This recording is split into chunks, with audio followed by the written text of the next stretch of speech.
the O-Dog on TSN 1050.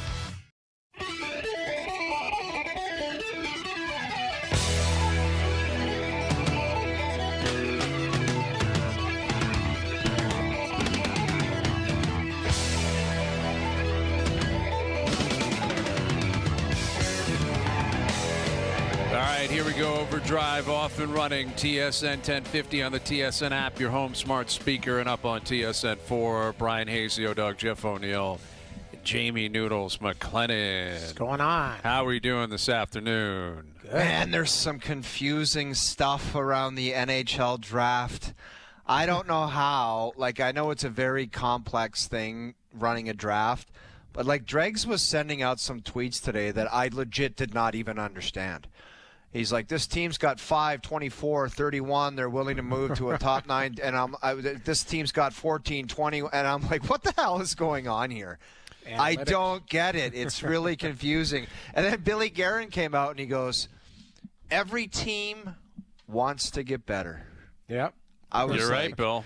Good man. Well, good, no. Good how many thinking, bluffers, Bill. though? How many bluffers are there that have a junk? That's the question. Now, remember, I've been saying this. Tell me a team that is rebuilding. Tell me a team that, and so I think you can choose a couple. Pittsburgh probably is going to blow things up.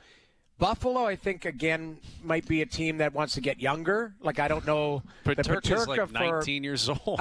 I think he's 23. I'm being facetious. No, but they traded for 23-year-olds. They right. It's a lateral move, I guess. So I think. Oh, what, Hayes? You're mad at Buff still? Or are you just confused? They're completely irrelevant to me. Wow. Honestly, I can't be more blunt than that. They're 14 years without making the playoffs. I don't think they're even close. I don't like Kesselring. I don't know enough about the kid. Big right-handed shot, plays with an defenseman. edge. Yeah, and I understand why you do that because you have Dahlin and you got power. Clearly, right. There's, and I understand that. And the Peterka stuff. His name just became obvious they were going to trade him. Something happened there. Something was seen. Someone had an impression of that player in Buffalo where it was a foregone conclusion he was going to go.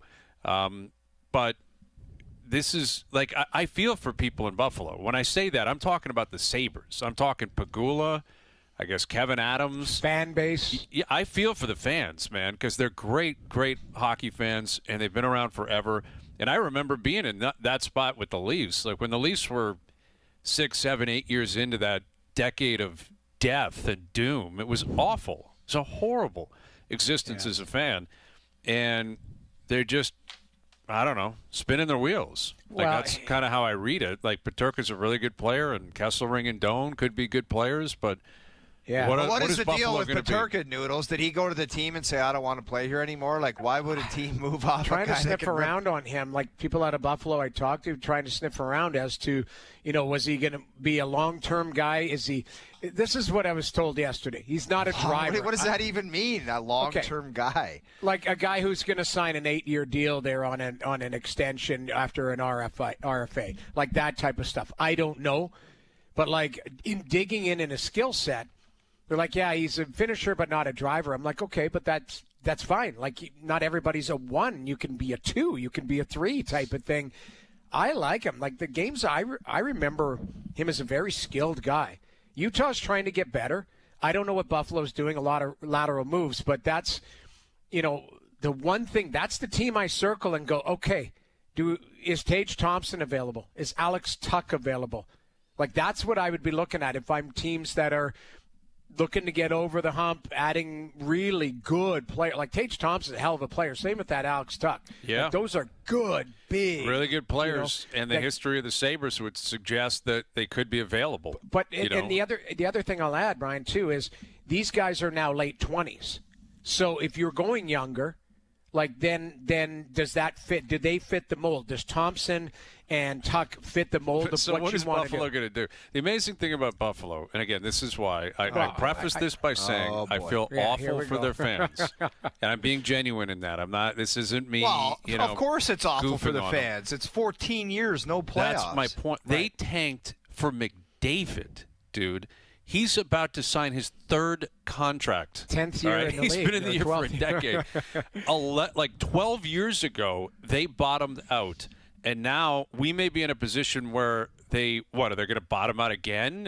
And if so, how could you ever trust that anyone within that organization would pull the right moves off? It's the crazier thing is some guy posted a pic. It was like a Hollywood Squares. It was just of 9 players or something. It was just O'Reilly. It was Eichel. Jake McCabe, Reinhart. And I looked and I was Cousins, like, if you put that on the ice, there's no way in hell it's a bad team. No, there's no way in hell. And that's exactly it, man. There was a team. You're right. I saw that earlier today. The board with all the players on it. It's in our group in 2021. They had Eichel, Reinhart, Cousins, Thompson, Peterka, Middlestat. Taylor Hall was up there. They had Oposo still on the team. Darlene Montour, Jake McCabe. Allmark was in net. Allmark was in net. Exactly. They've had all these players, and they've just unloaded them and couldn't find a way to make it work. And listen, some of it's on the players, of course. Right. But I look at Buffalo, and I feel like there's just no plan, and it's just going to consistently be a team that is in the league. They're a part of the National League, and there'll be 34 teams soon, and they'll be a part of that. Everyone's going to play 84 games soon, and Buffalo will play their 84, and then they're going to go home. That's the thing. I mean, there's so much to unpack here. Buffalo's a seat filler at the Tonys, or at an award show. They're Kramer. Yes, they're Kramer at the Tonys. Well, there's a lot to unpack there, because is it the organization? Does it start at the top? Is there meddling? Yes, the football team's very well run. But I don't know. Again, I'm not privy to the information. I did like one thing they've done. They hired Jarmo Kekalainen. He's a really good scout. He's a really smart hockey guy as an advisor to Kevin Adams. It's clear, like Kevin Adams, I think that management team needs help. I think you always need to have more smart voices in the room. Now, the Kekalainen's been on the job for 2 weeks as far as being an advisor. Like, he might say this, you got to blow this thing up again and let's start another 5-year plan. Who knows? I hear what you're saying about Kekalainen. What happened in Columbus that makes you think that's the next great architect of the sport? You could argue that he's been through that all. It's unfortunate, but you look at a lot of the talent that rolled through Columbus as well. Columbus isn't the destination, the sexy destination, a lot like Buffalo, right? But the one thing is you need to identify talent, and a lot like Winnipeg, you draft and develop guys so that you have cost control on them, and then when they move on, they move on. Like, that's the thing. You have to build a winning program. We talked about it yesterday. Like, winning programs, it doesn't matter where you are. You can be on the moon. People want a piece of it because I just think, Jamie, like, it's – there's so many teams that probably think that they're a few transactions away or a few young players getting some seasoning away from looking like the Florida Panthers. And I truly believe that they're absolutely joking themselves. Like, I truly believe it's so easy. What I found doing this job for as long as I've been doing it is that there are a bunch of people that have no idea what the hell they're doing. And they fall in love with their own ideas, and then 8 years goes by and you don't make the playoffs, or you're not even close. And it's like, how did you trick an owner to think that this was some master plan?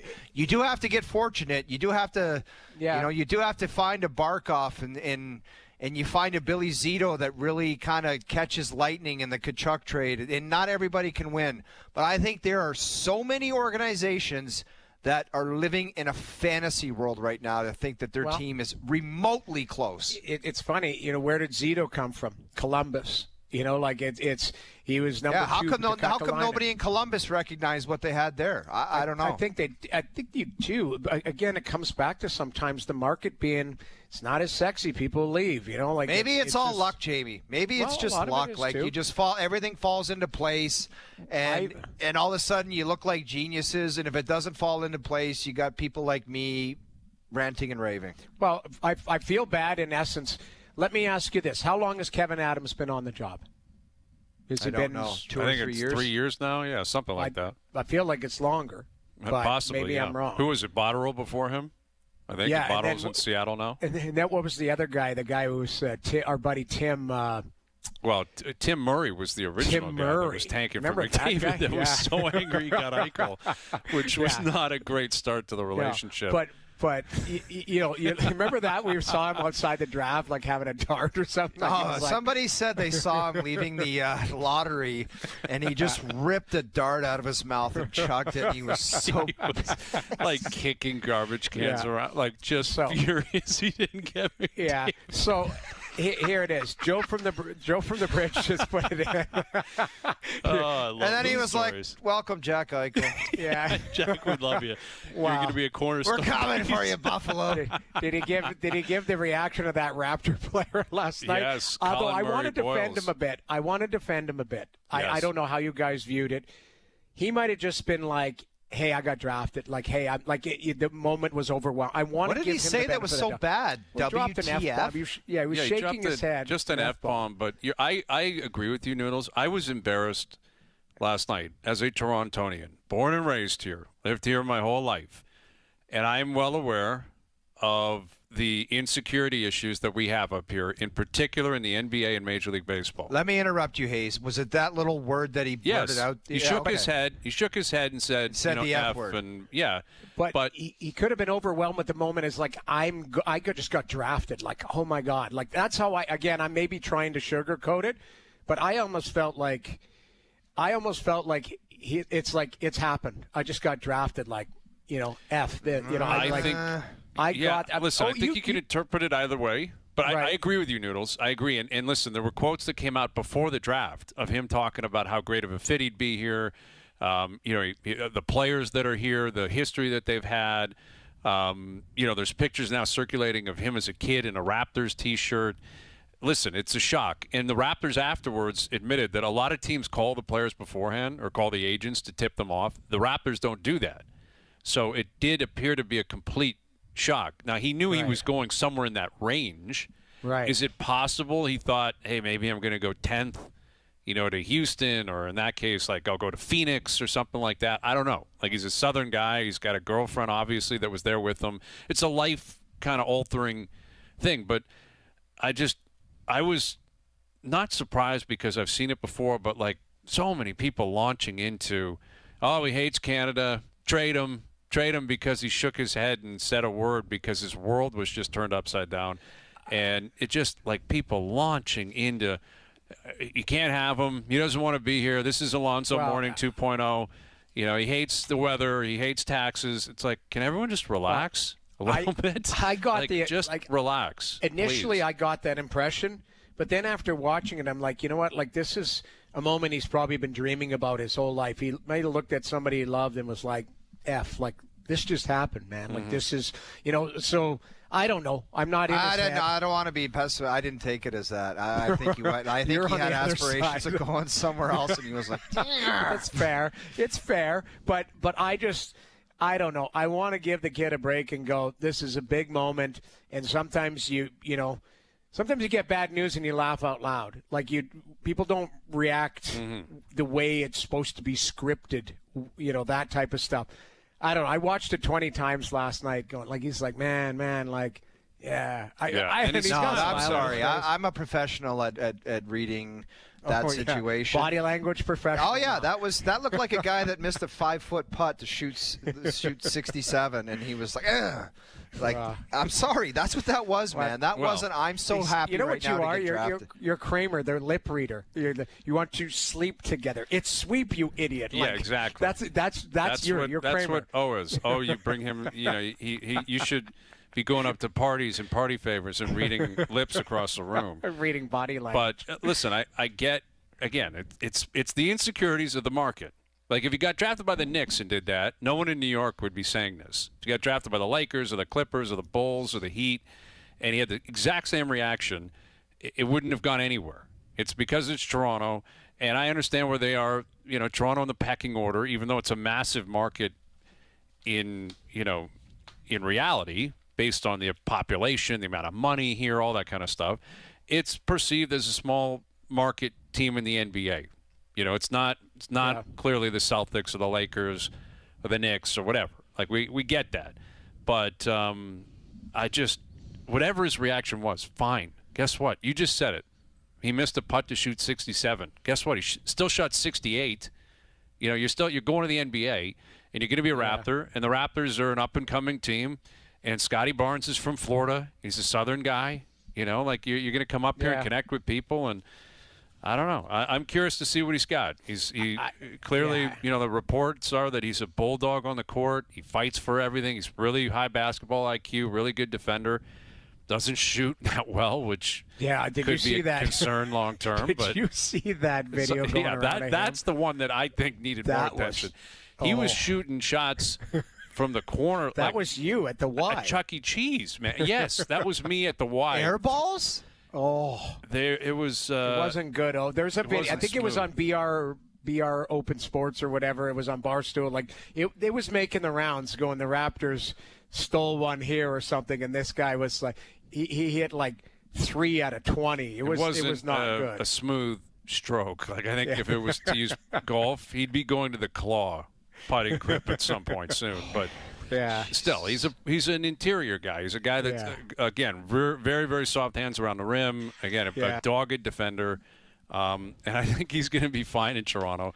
And it just blew up into a big story last night. Yeah, it was funny. But so getting back to it, Kevin Adams been on the job 5 years. 5 years. Wow. So I honestly thought 2 or 3. Yeah, okay, I thought so too. What I was going to say is, what is the Crown achieve? Like after 5 years, you pretty much like, what's the plan? There's a direction, whatever. Like that would be a question that I would ask. Is like, how much progress has been made in 5 years? Well, it depends what the promises were made, Jamie. That's if you go in there and talk to an owner and say, I'll have this team competing for a championship in 5 years, which is kind of what most people do because there's only so much time in sports. And not everyone's like the Houston Rockets guy who said, I need till 2035 to get this thing turned around. So it depends what the mandate was, where it's like, did he go in there and say, look, it's difficult to keep guys, difficult for guys to want to sign here. But who knows what the hell the mandate was? It's been a wild ride, though, there, man. Like, honestly, let me ask you guys this question. Give me the one thing that sticks out from 5 years in Buffalo. Like the last 5 years, give me a moment. How would you describe it? Let's say someone just flew in from Mars and said, hey, I'm from Buffalo and I haven't followed the Sabres the last 5 years. I'll give you mine. Go ahead. I think it was a very, very miscalculated move, the handling of Jack Eichel in the next situation. I don't know how it went down. I don't know what he wanted to do, but it was a disagreement on how it was going to be handled, and the guy left and went to Vegas where they could have maybe – and I don't know the intimate details of it, but maybe it was just like, fix your neck however you want, and we got to try to win here, so let's get you better, as opposed to you're not doing that surgery, we're not familiar. I don't know the details of it, but if you look at that as a start, and then you can go right to goaltending, but Jack Eichel, for Peyton Krebs and Tuck, good players, but come on. Yeah, well, Eichel's you know what, it's top a great 12, 15 player in the league. It's a great point because – we always talk about the TSN turning point. That's probably it, right? Like, regardless, we joke about Tim. Well, there's several there, Jamie, but that's a key one. That's a key one that you can put your thumb on and go, there could be organizational direction changing because Eichel doesn't want to be there, and you disagreed. Now, listen, he had a very controversial, I think it was called a neck fusion, whatever it was, right? He was second and third opinions with doctors. Vegas took give Vegas credit. They took a flyer on him. This guy could have had this surgery and it would have gone south, and they gave up some players to get him. Like, they took a flyer on him. They took his time to heal, and he ended up winning a cup for them and being a fantastic player, the player that we expected him to be. But you're right, it is organizational changing where the disagreement and he didn't want to be there. When top players don't want to be there, it trickles down through your organization. So how does that apply to, Marner leaving, Tavares? Tree Living spoke today and different scenarios, basically, I would say. He said Marner's basically gone. He didn't say it in those words. But, like, with Tavares, he just said, I'm going to stay optimistic that something happens. And he sounded pretty similar on all the issues. We'll see what happens. Yeah, it's going one way. There wasn't a lot of substance. Yeah, it was Lou-like. Lou-like. It did have that kind of feel. The only thing I would say is in seeing a lot of these moves now, I am of the belief is we can't judge these teams until like October 1st, and it might even be further because teams might be patient, sit on cap money, wait till other teams open up for business type of thing. I think you're going to see some methodical play here. I worry about July 1st. I don't think all hell's going to break loose from like money free agent standpoint. I think we're going to see more trades and trade action. No, you're not, Jamie. No, you're not, because Okay. we've been promised lots of trades and crazy July 1st. I think every year I've been here. I'm the idiot by doing 3 it. o'clock, we're all looking at each other, and it's like, Duthie, you got any funny jokes? Like, there's no trade's going to happen. They never do. We've never had that day that we've been promised. They owe us. Well, right now we are. There's trades every day. They're just not the biggest trades in the world, but we have seen, and I think through the weekend we're going to see a lot more activity. People trying to free up cap space, trying to move players around, and this comes back to my original comment. How many teams believe that they want to improve and get better this year, as opposed to go the other way and selling the farm? I do think there's a game of chicken going on right now, right. Because Bettman and Daly in the league, I wouldn't say jammed up the GMs, but made things complicated when they announced the cap going up 3 years into the future, something I don't recall them ever doing. So I think what is clearly taking place is, I'm sure the agents are all saying, well, I kind of want to negotiate off the cap I know is coming in 3 years. Yeah. Right. Well, I think Don Waddell like, said today, he's like, just because we had to explain to some people, just because this a $3 million player and they're hearing this cap going up doesn't all of a sudden mean they're worth $4 now. But exactly, and that's Waddell's stance, and I think the GM stance. But the player stance is, actually, I am worth $4 now. Yeah. So that's what's going to possibly complicate things, is because someone's got to win. Like one side or the other's got to win. It's either you get 4 or you don't have a contract. It's almost so you like pick. It's a game of chicken in the league. Are the GMs all going to look at each other and say, "Man, keep your cool here. Don't get stupid. Don't start offering some fourth line player $4 million a year, or else we're all going to get jammed." But do you think that will this lead to maybe a guy like Marner taking a short-term deal, and saying, the cap going up a lot more, like we possibly, hearing but Noodles, like Marner's is a different category. Like he's going to get paid. You know what I mean? Right. Like, and someone's just going to want him and say, "Fine, what is it? 13? Fine." Like they'll whatever it is. But I think it's the middle guys, that are good players. That it's like, well, I want to be paid. If I'm going to sign a 5-year deal, I want it based on like that third year. I know it's going up another $16 million or whatever. That's probably complicating things. Well, and naturally, the teams are all trying to get an edge, as they should.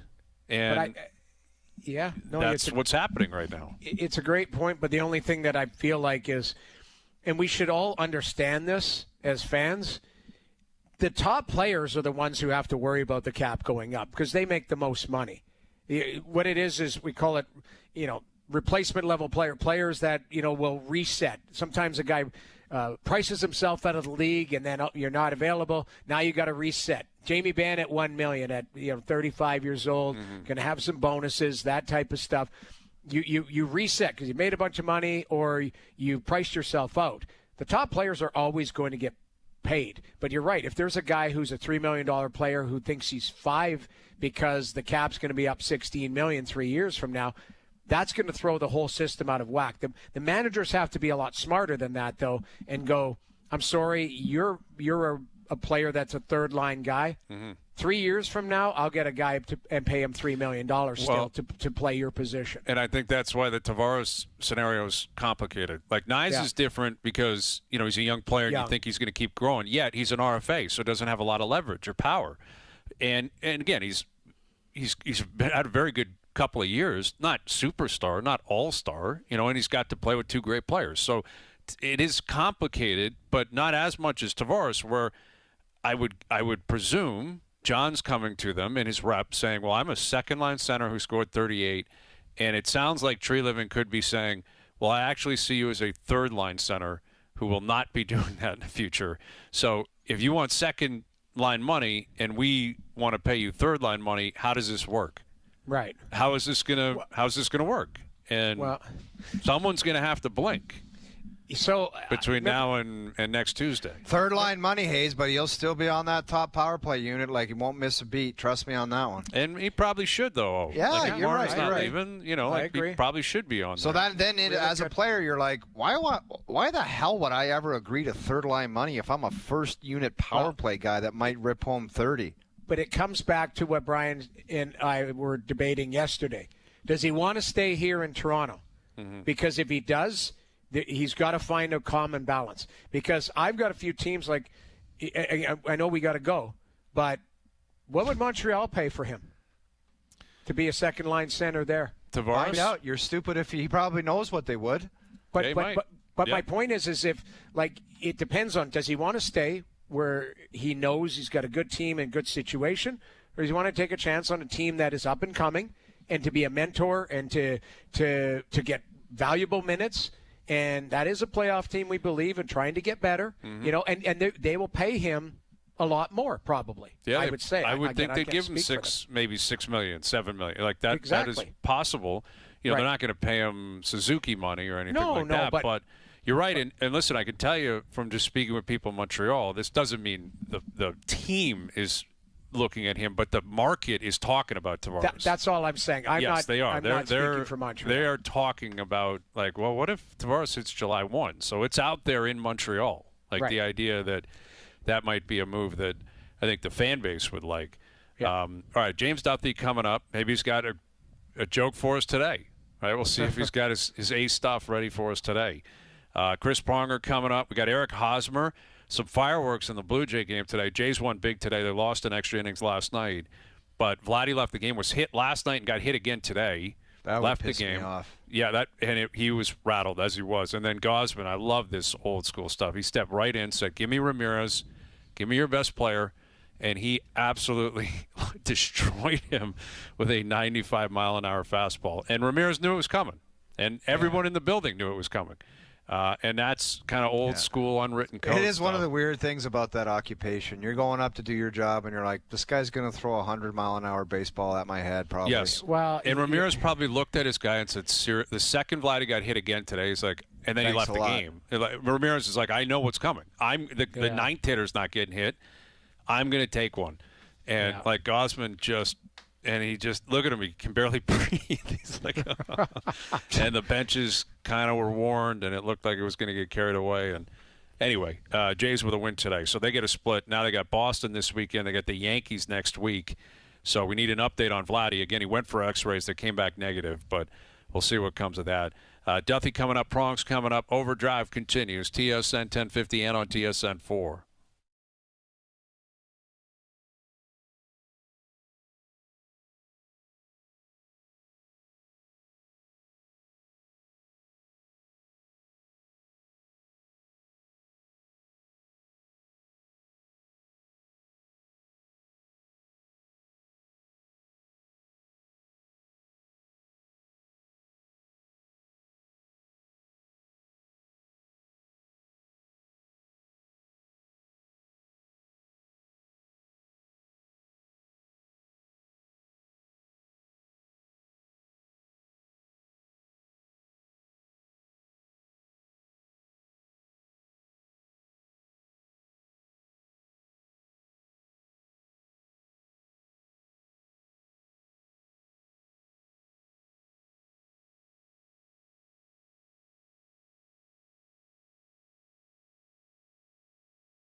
Back to Overdrive with Hayes, Noodles, and the O-Dog.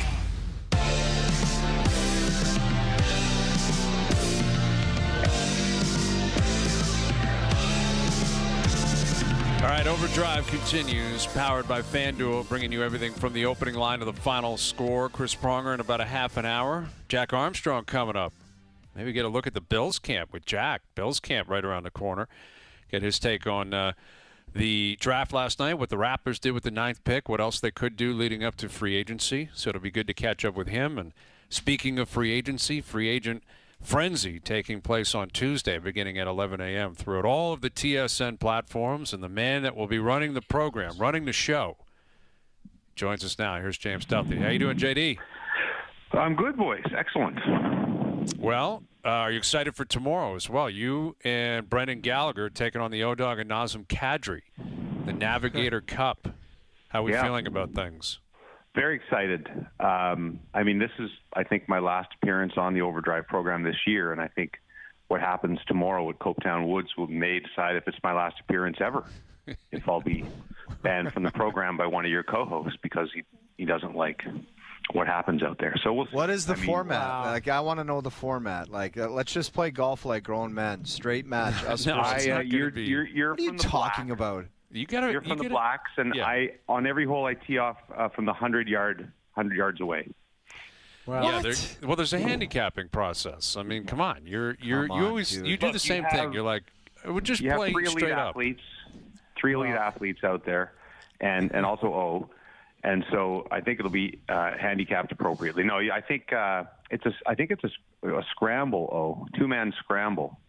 I don't know. I don't think there's a lot of shots involved. Maybe a couple of shots or something. But I mean, the host, the Jim Nance of the day, is Brian Hayes, so he probably knows more about it than I do. Yeah, no, I'm excited myself and Bob Weeks. Are you going to say hello, friends, when you welcome everyone? I don't know I don't think so. I don't know what I'm going to do, man. Well, JD, there's been a guy on the show who's playing tomorrow who's already setting the table that he's got the bad, what is it, the bad back, the bad... SI joint. I can't.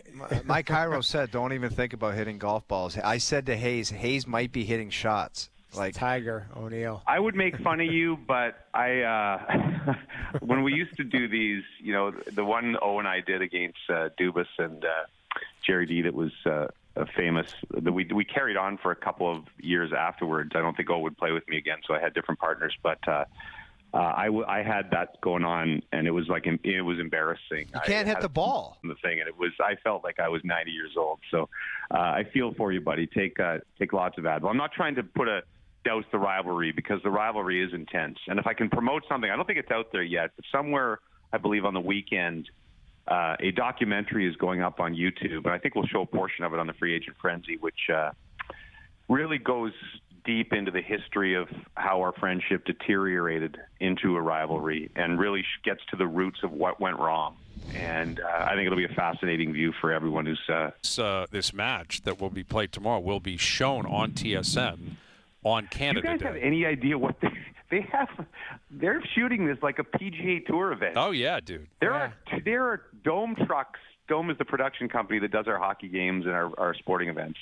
There are Dome trucks at Copetown Woods out there laying cable right now. Yeah, that's right. It's a PGA Tour event. Like Marissa Roberto is Dottie Pepper tomorrow. Yeah. Like Marissa's we are walking definitely not worthy of any of this, but it's going to be fun. It's going to be a lot of fun. And it's the Navigator Cup. The real. I don't think the documentary gets into this, but the real root of the rivalry is that, I was the McAlpine Lincoln spokesman for a long time, and then O came in and started cutting my grass, and that's where my resentment started to grow.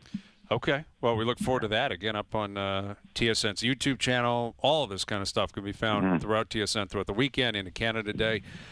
So it sounds like there'll be a new CBA between the NHL and the NHLPA. I think what sticks out the most, if you're a fan, is that they're going to 84 games. It's ridiculous. It is. I'm sorry. It's ridiculous. You want more games of watered down, like watered down's a strong No, it's word. Right. It's right. But and wait till there's 34 teams, Noodles. That's what I mean. You want 84 games now? Yeah, they got the 8 wrong. Management. The 8 should be 7. Yes, I agree.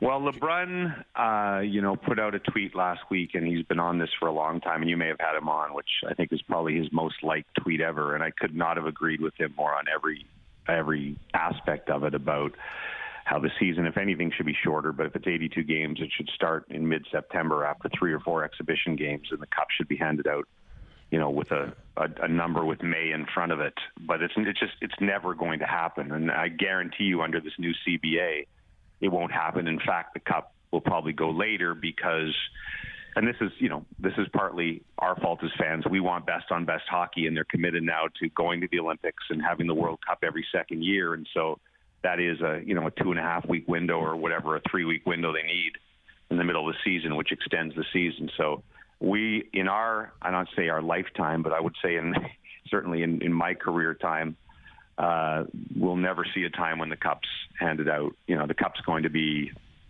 something June 20th every year now going forward, which is a shame to me, but it is what it is. Well, I want to pop in here, like them saying 84 games. Yes, it's going to be a shortened preseason. Do you think guys play most preseason?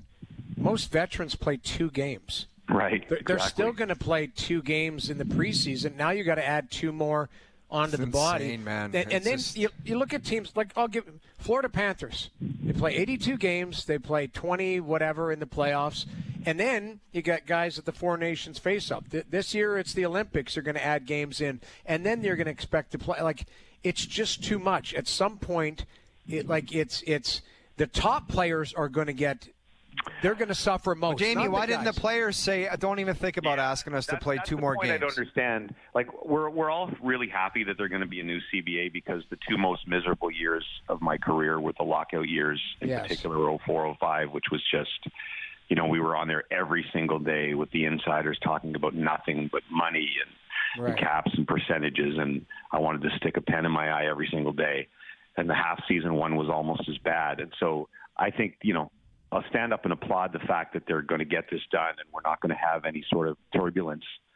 But I'm with O that I'm surprised that there wasn't pushback, especially from the best guys, to say, whoa, this is too much, guys.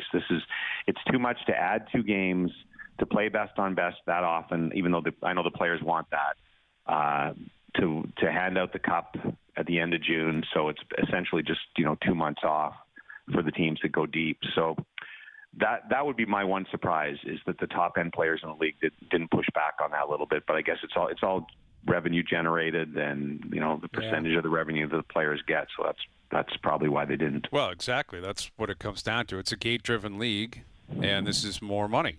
It's just it's 2 more games for every team and an extra. My wife was asking me the other day about baseball. She said, "Why is baseball?" I'm not a sports fan. Why is baseball on every day? And why do they play 162 games? And it is, if you take a step back from it, you do wrap your head around that they play basically every day. Crazy. With 1 day off for 6 months is nuts. Now, baseball is nowhere near hockey. It's not in the same world as hockey. Hockey would probably be closer to football. It's not football with the impact by any sense of the imagination, but hockey is also not basketball, where there's a lot of grind on there, but there's not the physical contact. So I think an 84-game season for a sport as physical as hockey is a bit out of proportion with everything else. Well, and as you pointed out, Olympics this year, then they're launching into the World Cup every year. So there will be international hockey every 2 years. Well, let's look at the best players. So, I was going to say McDavid, but let's say Matthew Tkachuk. He is... he told me last year that he plans for, and obviously rightfully so, he plans to be finished at the end of June every year. That's what he trains for. That's what he plans for. That's what he schedules everything around. And he's been right 3 years in a row, essentially. So Matthew Tkachuk will play in every best on best tournament. And the Florida Panthers look like they're going nowhere. And so, this guy, of course, the injury this year took him out for a while, but there's no end in sight to him playing. What do they play in the playoffs? 4 times 6, around 24, 23 games plus 84 now is 107 or whatever, and then add the 2 weeks of best on best, 115 games or something like that every single year. Obviously, he won't go to the final necessarily every year, but that's at some point that's got to take a huge toll on a body if it isn't already. Don't you think load management is coming then? I would think that they're you start to look at players and go, if a guy's little nicked up, it's like now. Always before it was like you can battle through something, you can play through something. Nowadays it'd be like this guy's nicked up, he's going to shut him down for a week because you got to. Yeah, I don't know if that's going to be like addressed in the CBA. Probably not. I know it's a problem in the NBA which they're trying to address. But I think it will. What will be is, it will be what you say, Noodles. Is it won't be obvious load management, but the little pulls or something, the lower body injury where the guy's out 2 weeks where he doesn't really have too much, is probably going to happen more and more often. Yeah, and again, we're still waiting on all the details, and Pierre LeBrun will join us later this afternoon, and he'll have more. But it sounds like they're going to go to an 84-game regular season, shorter terms on contracts. Right, it will drop by a year. So, 1 year, yeah. Yeah, so if you have the player now, you could offer 7, and if he's a free agent, you can get 6. Right now, it's 8 and 7. They're maybe attacking the long-term IR in the playoffs, which I do think that has been somewhat overshadowed by the state tax stuff, where it's state tax this, state tax that. Florida and Tampa and Vegas, they had a lot of money buried that allowed them to go out and acquire pieces at the trade deadline, and then the players miraculously returned in Game 1 of the playoffs. I don't know. I'll be interested to see if they address that, how that is fixed, because that is a difficult one to fix. And as much as I know we think they manipulated it to an extent, I don't think any of these injuries were fake, right? Matthew Tkachuk had a hernia and a doctor, and Mark Stone was legit hurt, and was it Kucherov for Tampa? I can't remember now. Kucherov, it blends it to one. Yep. But that'll be a really interesting one, because that's a difficult one to address unless they just say that you can't get relief on those, right? Right. Well, that would be it. I mean, ultimately, or you carry the cap into the playoffs. Right. And in other words, it's like, well, this is what you have. So if you added a player, then that guy can't play. Or 2 other guys have to go and can't play. Right. That's although if you take a step back, you're trying to have the best players playing in the playoffs, the product for the fans, and you wouldn't want a situation where you have to sit some $6 million guy and play it's some complicated. Scrub. It is. But maybe that's the more fair way to do it. Maybe there's a buffer, like you can go 10% over the cap or something, but it can't be, because Florida, I believe, by the Cup final, $20 million. It was like they had like $93 million worth of players or something. The cap was like 82. Like they were way over the cap. So I could see that being addressed. And anyway, we'll see. What are you thinking for Tuesday? We're kind of split. Well, are we expecting a lot of action? I was saying to the boys this morning that it's a polar opposite show to Trade Center, where Trade Center, first of all, it starts very slow for the first 4 hours and kind of builds toward the deadline, whereas Free Agent Frenzy is the opposite. Even though there's all these supposed rules about teams not talking, we know that they do. And the insiders are usually breaking who's going where before we even get on the air at 11 a.m. Eastern. So when we come on at 11, even though the signing period is until 12, we'll probably have a ton of news right from 11 to 1:30 or 2. It'll be just jammed with stuff happening. And then sometimes it lulls down in the afternoon because most guys aren't, deciding to sign at 3 o'clock. Why don't we just stop the show at 2 and say thanks for tuning in? Are you going to get up and walk out?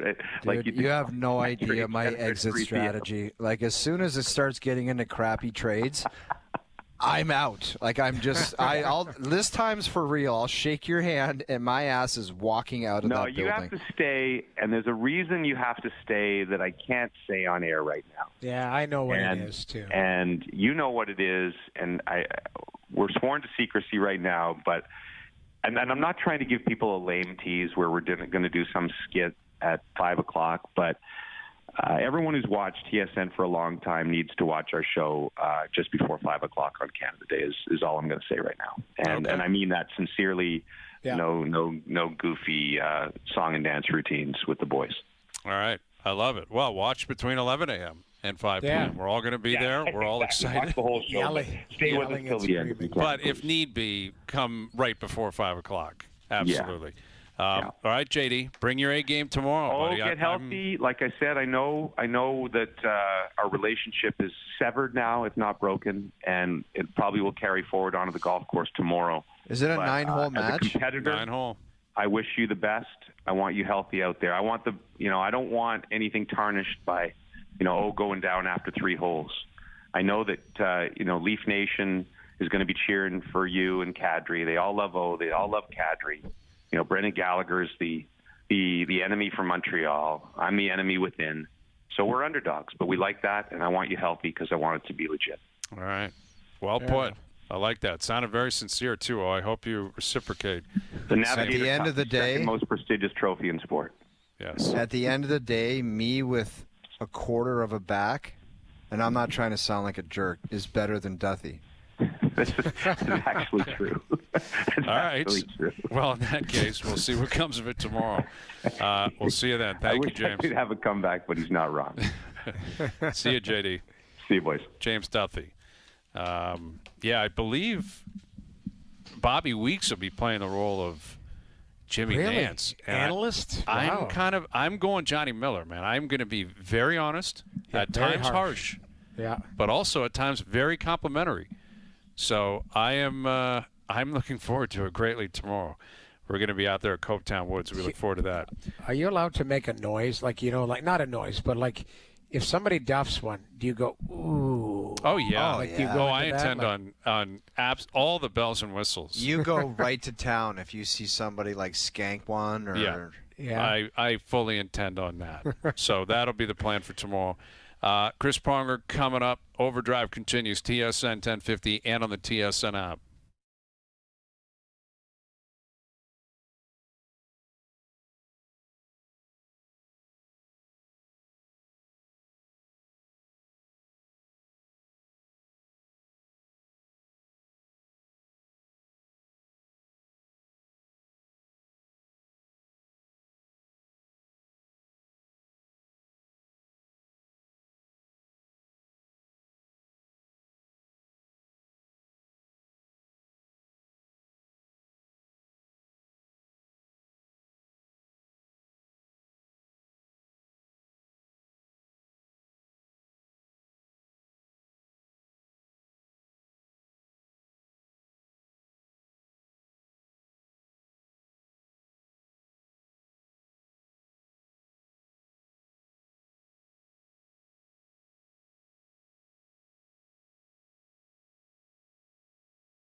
Now, back to Overdrive with Hayes, Noodles, and the O-Dog.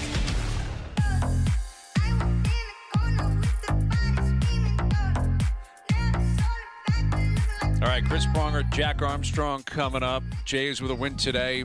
They get the Red Sox this weekend, and the Yankees roll through town. That's going to be a good one, man. Canada Day, the Yankees are in town. That's a ticket. That'll be a ticket. And free agent frenzy going on that day. It's going to be great. The Navigator Cup will be played on TSN that night. It's going to be a lot of fun. Prongs would join us. Another thing coming out of this, and I want to get into this in the next hour, is I guess the NHL and the PA are negotiating no dress code. Like, that's a part of the negotiation. I would say 90% of players would still wear a suit to a game. But, I wasn't aware of it being mandatory. Like, that's been in the CBA. You have to wear a suit? What am I missing? I think it was always like, this is how you dress to go to an NHL game. It's like non-negotiable. I'm not questioning it. It's like you go to an NHL game. I got to be honest. I've told you guys this in the past. I don't even like the running shoes. I always liked, I'm putting on nice, expensive dress shoes, and this is a job, and I felt good about that. I'm not just a massive fan about runners, even if they're Gucci's with a suit. It's just not for me, but I don't know. Who knows what? That's going to be interesting. Ask Prongs. It'll be, I think some people will take advantage of it. Some people will continue to just wear a suit because they feel like they're conditioned to do that, or they want to. If you're wearing a suit with a tank top underneath it, is it really a suit? Well, do you know who's probably going to lead the charge on style? William Nylander. And Austin Matthews. Like, the two of them, who knows what they're going to be wearing showing up to the rinks. Dude, a stylish thing nowadays, as much as old school people don't want to believe it, is like a baggy tracksuit, man. Like, that's style. That's what Sopranos. Young people wear, go to bars. Like a stylish, baggy tracksuit. Like a Roots? Like a No, like pepper? I'm talking like just a baggy tracksuit is what celebs wear. It's like a beanie and a baggy tracksuit. That's what cool people wear. All right. Yeah. Well, we'll see what Pronger has to say about that. Jack Armstrong coming up as well. Overdrive continues. TSN 1050 and on TSN 4.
This is OverDrive with Hayes, Noodles, and the O-Dog on TSN 1050. And now I gotta keep it. I keep on breathing. Just keep breathing and breathing. Hour 2 OverDrive continues, powered by FanDuel, bringing you everything from the opening line to the final score. Brian Hayes, the O-Dog, Jeff O'Neill, Jamie Noodles McLennan. We've got Chris Pronger coming up in a few moments, and Jack Armstrong a little bit later in the hour. Brad Treliving was speaking today, GM of the Leafs, in preparation of the NHL draft tomorrow night, where they don't have a pick in the first round. I think their first pick was it pick 64? So, he kind of indicated it's more likely they move back, try to accumulate more picks, and he said the scouts are ready for that. But he was asked about Tavares. And why don't we play this clip? Yeah. Because before you have get to the Tavares clip, Hayes, we saw how remember that first Dubas draft, how that worked out? Let's move back and get these 2 picks for that pick. And because the value of it, right? The value of 2 for here. Oh, really? Look at the players that they missed out on. Yeah, it's a gamble. I think the analytics of the draft indicate if you don't have the top 10 or 15, just accumulate as much as you can because it's a crapshoot.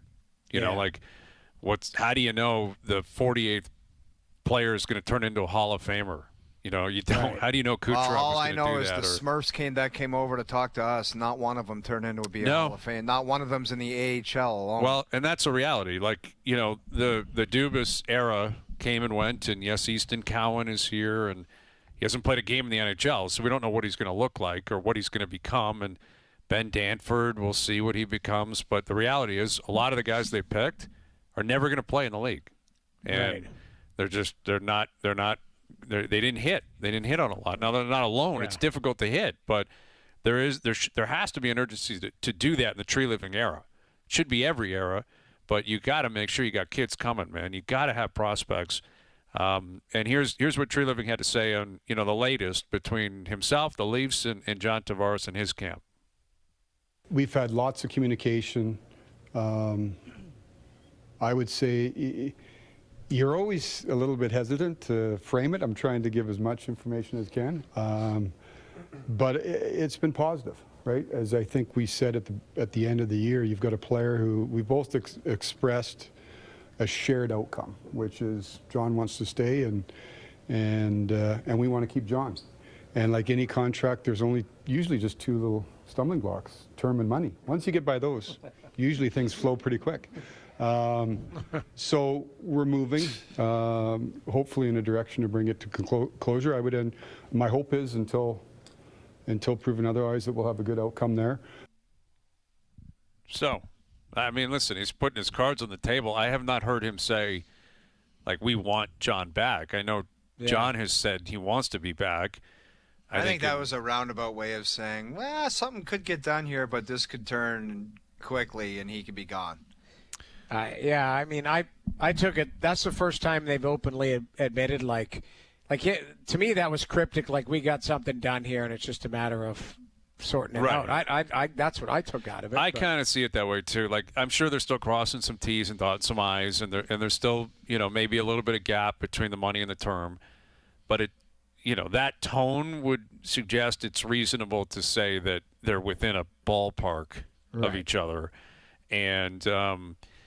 Again, that's what we have heard, that the Leafs wanted to likely keep Tavares, but that's Treliving saying, on the record, we want to keep him. We want him to be here. So, he hasn't said that about Marner that I'm aware of. He doesn't have to because it doesn't matter what he thinks. Marner's going to leave. Marner's a free agent. He's going to hit UFA status and go.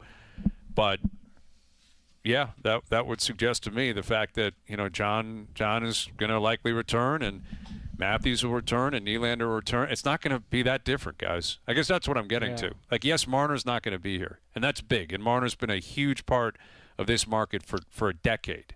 Yeah. But that's about it, man.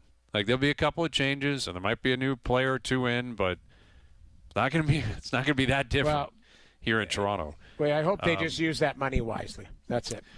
Well, yeah. I guess we'll see what they have in store over the next few days. Yeah. All right, joining us here on the Maple Toyota Hotline, here's Hockey Hall of Famer Chris Pronger back on OverDrive. How you doing, Prongs? I'm great, gentlemen. How you doing? Doing well. We were just talking about Brad Treliving speaking about John Tavares, and we've been talking about him for years and certainly weeks leading up to this. So I'm curious how you evaluate John and what you would project him to look like and play like and how he might produce over the next 3 or 4 years. Well, I think he's never been a great skater. He's a smart player. He's not a burner, so to speak. I look at him, he's Corey Perry-esque in the sense that he's good around the net. He's not afraid to go in and around the net. That's where he scores a lot of his goals. Half wall in the power play, can be the bumper, can be on the half wall, can be the down low guy. Versatile on the power play. But I think as he continues to age, he's going to be a power play guy. He's going to be a power play specialist, and he's a third line center with his pace that he plays at, and watching the finals and watching the playoffs play out. The pace of the game is only going north. It's not going the other direction. And Prongs, if you were to assume, like if you, when talking about John Tavares, would you think that his biggest desire or reason to return to Toronto is he likes being a Maple Leaf and all the things that come with it? Or do you think that he has this maniacal, burning desire to finish the job and win a Stanley Cup? To me, he seems like a really quiet guy. So I'm not going to speak for him. I get the sense one of the reasons why he came back to Toronto is he wanted to win in Toronto. He wanted to be a part of the group that ultimately got him over the hump and got him a Stanley Cup. They've had 7 years since he's been there, and they haven't been able to get over that hump. This year they, ran into a buzzsaw in Florida, and yes, we can go into the whole ordeal of how it happened, but, I think he's comfortable. Yeah. I don't get the sense that he wants to move. I don't know if that's comfort in the sense that he just doesn't want to uproot his family because he's comfortable living in Toronto and he's from there, or he sees something within the locker room, within the current formation of the team that gives him the comfort that he thinks they can win. Whether he's right or wrong, I don't know. They're obviously, as you guys were just talking about, they're going to lose Marner. And what they do with that money and how they improve their team and what flexibility, they still got to sign guys. They've got some players that they need to sign. They're in pretty good shape everywhere else. They need to improve their top nine. They've got to get more scoring, in this year and in years past. More balance. The issue hasn't been defense. It's been scoring goals at the key times in those moments when they've been needed the most. And that's when they've really struggled, is at that opportunistic time when you need a big goal, when you're supposed to be relying on your stars to find those big goals, they're not able to do it. So I'm curious, though, how you perceive the defense, because there has been I wouldn't even call it a theory. I think it's been factual for a long, long time. The majority of Cup winners have, true number one defensemen. And I guess you can look at Florida. I don't know. Is Ekblad that? Is Forsling that? I think Forsling is defensively for sure. Jones. Yeah, Jones possibly. Yeah. But, those guys aren't, Prongers or Niedermeyers or Stevens or, guys of that status, Duncan Keith, Zdeno Chara. They're for a long, long time, Hedman in Tampa. You needed a stud 30-minute number one guy. That guy doesn't exist in Toronto. But, with that in mind, do you think they can have visions of a Stanley Cup with their current defense setup? Well, I think that's the million-dollar question. I think they have good pieces. It's how they defend, how they play. Morgan Rielly, for as good a skater as he is, he does not hold the blue line very well. He backs in. With his skating ability, he should be holding the red line, let alone the blue line, and challenging players to dump the puck, challenging players.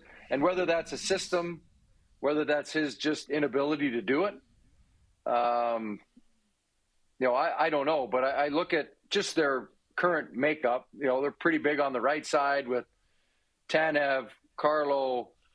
You got Benoit, Ekman Larson, yeah. Yeah.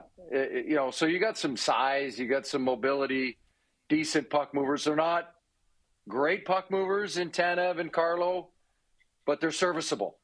And that's when you got to pair them with the appropriate player on the other side. You get a McCabe, you get a O'Reilly, and then, whether it's Benoit or whoever's on that other side on the left in the third pairing, whether it's OEL or Benoit, you have to have a yin and a yang. When you don't have a true number one, you've got to have a lot of balance between your top six defensemen.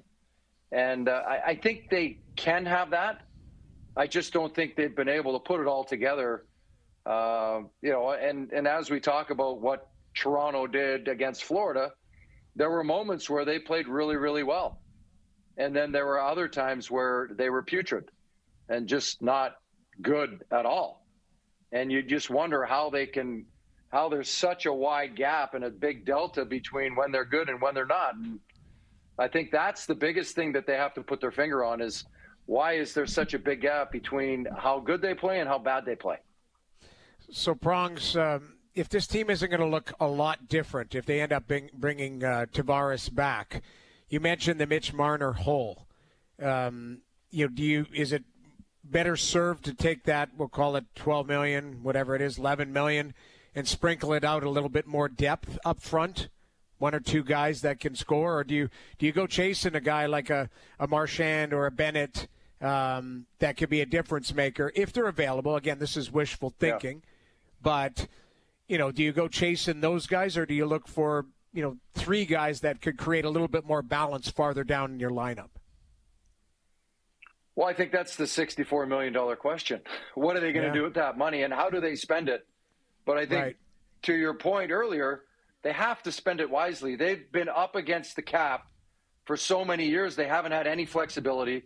They've now traded a lot of their draft capital in order to get the current formation of the team. What makes sense? You bring up Brad Marchand. Is he going to be the same player in a top six role versus a third line role like he was in Florida? I personally don't think he will be. He's going to be playing against top four defensemen instead of the third pairing. He's going to be playing against, just from a matchup perspective, it was a perfect matchup for him playing on Florida's third line. And he was playing with two really good players in Lundell and Loisterainen. And the way that they played, the system, the turnovers that their defense created by having their tight gaps and how physical they played, it just fit him perfectly. I don't know if Toronto would be a great fit in that sense. And what you're going to have to pay him to get him to want to come there. And that becomes the trick. Are you overpaying a guy, and then does he actually fit what you're trying to do versus is he just a name and has shown to be a leaf killer in this case? I'm not sure, but I think they have to be very careful in what they do with that money, knowing that next year it's going to go up again and the following year it's going to go up again. So they're going to have some breathing room, but they're also going to have players coming up too. Prongs, we were talking earlier about all these GMs that think they want to be buyers and that their team's just a couple players to kind of turn in the corner. I find it personally laughable, and I think there's a large percentage of teams that are a bunch of jokesters because their teams they're just nowhere close. Where do you stand on all these teams, or a bunch of them, thinking that they're just one thing away or this away, when in actuality they ain't close to squat? Well, especially when you compare them to the teams that were in the Stanley Cup Finals. You got Edmonton with two superstars in the National Hockey League. You've got Florida with a complete depth team. They have star players, but they're deep throughout the core of their lineup. And I go back to Chicago in picking up Marian Hossa. He was the last piece of the puzzle. When they got him in free agency, that was the missing piece to what they needed to win. All the other pieces were in place. And for a lot of teams, I think they're seeing, we've got room in the cap finally. We've got, they have higher expectations or a higher view of their current players, their current roster. It's GM selling their owner that they think they're close and they want to spend a little bit more money. But I think if you look at the playoffs this year, you look at a few of the teams that didn't make the playoffs that think they're playoff contenders next year, playoff contending and Stanley Cup contending are two different things. And if you're going to go out and spend a ton of money and think that you're going to be a Stanley Cup contender, all you got to do is just look at the rosters of those that are in that upper echelon, and you're going to realize real quick that you're not even close. So it's got to be that's the toughest part of the job. But so what we're talking about is, like, imagine tricking yourself into thinking, and we discussed earlier, a lot of guys have a lot of problems, and that's why you have to have a real quality assistant GM or a vice, special assistant. Like, you got to have a guy to shake you and say, this is insane. But so many people fall in love with these dumb ideas that they have, and it's insanity. It's insanity. Well, and they fall in love with their players because they drafted them and they've developed them, and they're unwilling to get off them. And exactly. Good or bad. And because they've seen them grow and develop, and they've got a connection to them, and they drafted them in the first round, and then they've had them in the minors and worked up through the system, and they've worked their way from the third line to the second line. Now they're star players in the National Hockey League for their respective team. And so there's a connection and an idea that they can get them to the promised land. And for some of them, as we know, they're just not at the level that these, if you go back to Tampa, now Florida, the teams that have won, what it actually takes and how they ultimately get over the hump to be a playoff team, to then a Stanley Cup contending team, to then being a Stanley Cup winner. There's 3 different steps there, and each one of them is extremely hard. With Chris Pronger, and we were talking about Buffalo earlier, and they traded J.J. Peterka to Utah, and they bring in a couple of pieces. But Kevin Adams has been there for 5 years now, and they haven't sniffed the playoffs. They haven't been to the playoffs in 14 years. It's just crazy, man. I don't foresee them getting there next year either. I don't either. And that's the thing. Like, if you're in Buffalo, if you're a season ticket holder there for 14 years, you're going into year 15, they're not making the playoffs next year.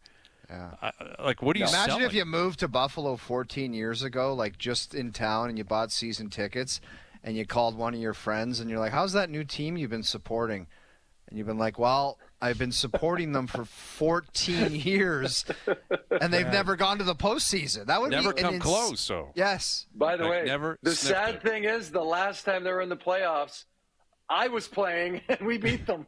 That's the last time. Right. Exactly. It's been that long. You were still playing and you knocked them out. Yeah.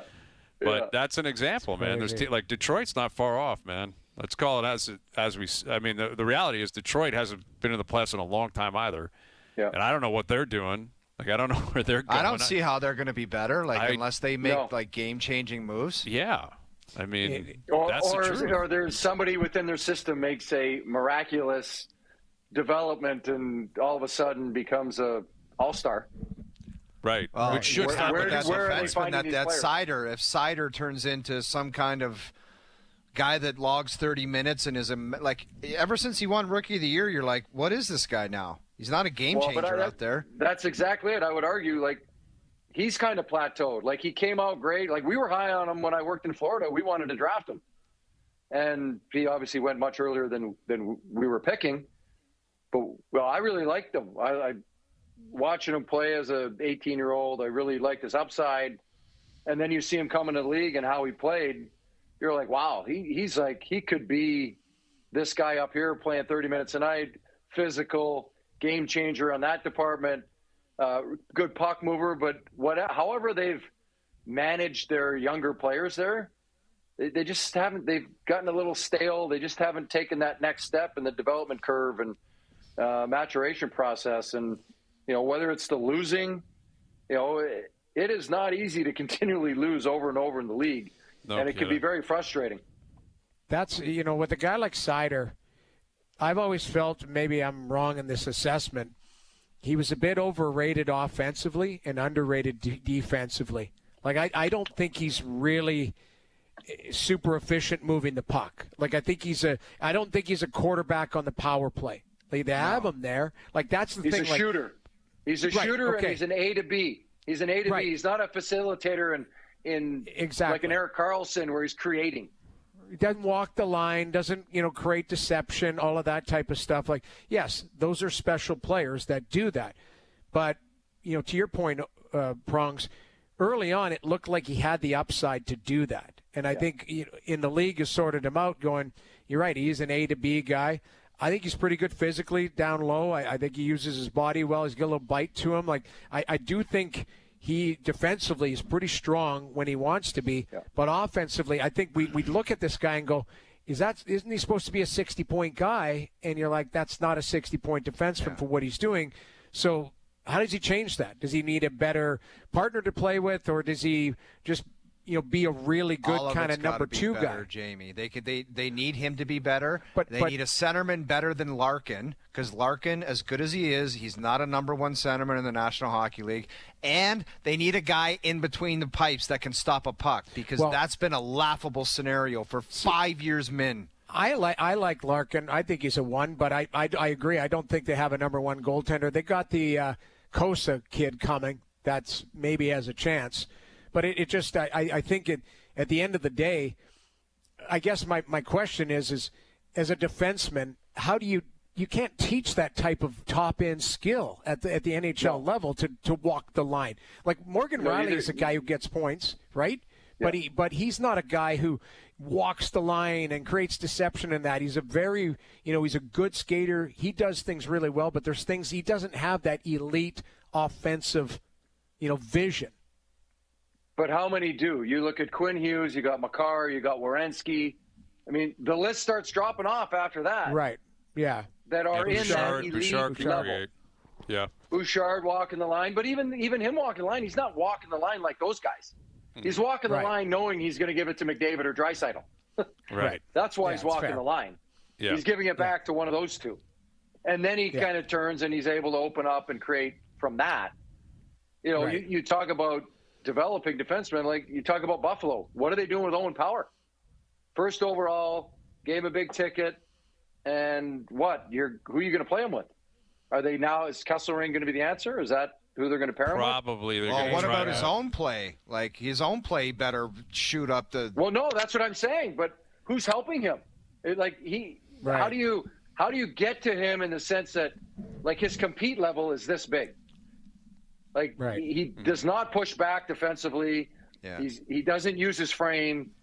But to me, that's coaching. That's the leadership around him. That's people in the locker room talking to him, developing, learning the game within the game. They don't have anybody like that there. Like Dahlin. Yeah, but there should be a scenario. Dahlin's a couple years older than him. Yeah, there should be a scenario where a free agent right-handed defenseman or whoever this guy they brought in would be dying to play with this guy, and because he's so good and he's going to be the next generational talent, as opposed to what's happening now is, hey, can you help this guy along? That's crazy stuff, man. Well, Power needs to get – if you look at him, though – That's Buffalo for you, man. But if you look at him – that's the Buffalo Sabres. That's true, though. It's crazy stuff. Yeah, first overall pick. Yeah. I'd like to see him – Sorry, Noodles. One thing. Go ahead. The mistake that they made is he hadn't even played 80 games in the National Hockey League, and they gave him an 8-year contract for $8.5 million. He didn't even play 80 games in the league yet. And they didn't get a chance to develop him. They didn't get a chance to see the upside. They didn't get a chance to see, what does the ceiling look like. Instead, they just handed him all the money. Oh, Doug, if you're 20 years old and you're given $8.5 million for 8 years and you didn't even have to prove anything, I mean. Pretty good life. Where is the carrot? Where's the cherry on top? Yeah. I played for the love of the game that comes from inside. I know that comes from the inside. It comes from the drive. Well, but shouldn't you know that a player is driven if you're going to give him that kind of money? Yeah. Well, the other part of this that I could add to that, though, Prongs, is and it's been proven, like markets like that are afraid to lose their players, right? Yes. So you get somebody to commit to that market, that's a win. Right? Like that's really the truth here where we're talking about. There's certain markets that have that fear that go, the minute that this guy can walk, he might walk. And but especially Noodles, with all the losing attached to it. He was 5 years away from walking, though. I understand that. I understand that. You're not worried about losing a player after that short a term. And I know what you're saying. You're talking about all the teams that maybe are on the no-trade list, et cetera, for all the players in the league. I get it. Yeah. But They didn't need to do that with this particular player at that moment. Why not watch him for one more year, and then after his third year, give him the deal? And you don't even have to bridge him. Just give him the deal. Right, you're going to pay him exactly. You're going to commit long term. There doesn't have to be much of a discussion. What's he going to ask for more after his second year? You know, I mean, exactly. Really, I agree. Completely done that. All right, Bronx. Well, we got the draft tomorrow, July 1, right around the corner. It's going to be an active week and a half in the league. So enjoy that, and we'll do it again soon. Thank you for this. Thank you. Appreciate There he is. You got it. Chris Pronger joining us here on the Maple Toyota Hotline. Drive the built-in-Canada, fuel-efficient, fun-to-drive Toyota RAV4. Gas or hybrid models available. Visit mapletoyota.com. All right, Jack Armstrong coming up. We'll get Jack's take on the Raptors pick last night, what else they could do over the next week and a half, 2 weeks, his take on the draft. Ace Bailey, you see, Utah took him 5th, and I don't think Ace was ecstatic about that. So we'll get Jack's take on that. Young players coming into the league and already kind of bent out of shape. So more on this, and Pierre LeBrun still to come as well. OverDrive continues. TSN 1050 and on TSN 4.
I need you to hold on.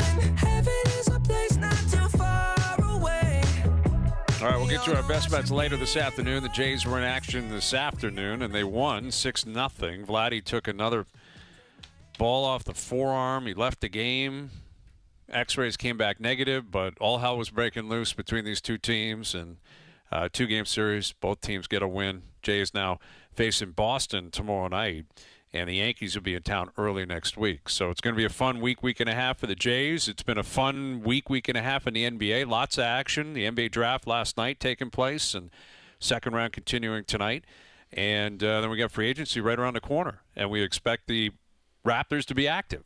And a man that's always on top of things when it comes to the Raptors joins us now. Here's our TSN Raptor analyst, Jack Armstrong. There he is. How we doing, Jack? How you doing, guys? Hey, look, I had to battle traffic on the Don Valley Parkway parking lot for like an hour and a half, and I'm sitting here in an empty studio. You guys got the light, man. What's going on? Yeah, I know. Jack, isn't that Don Valley Parkway the biggest joke on earth coming up here at like 2 in the afternoon? Anytime after noon, It's it is brutal. It's disgusting. Hey, look, I grew up in New York, so the Long Island Expressway, the Belt Parkway, the Brooklyn Queens Expressway, the Cross Bronx Expressway.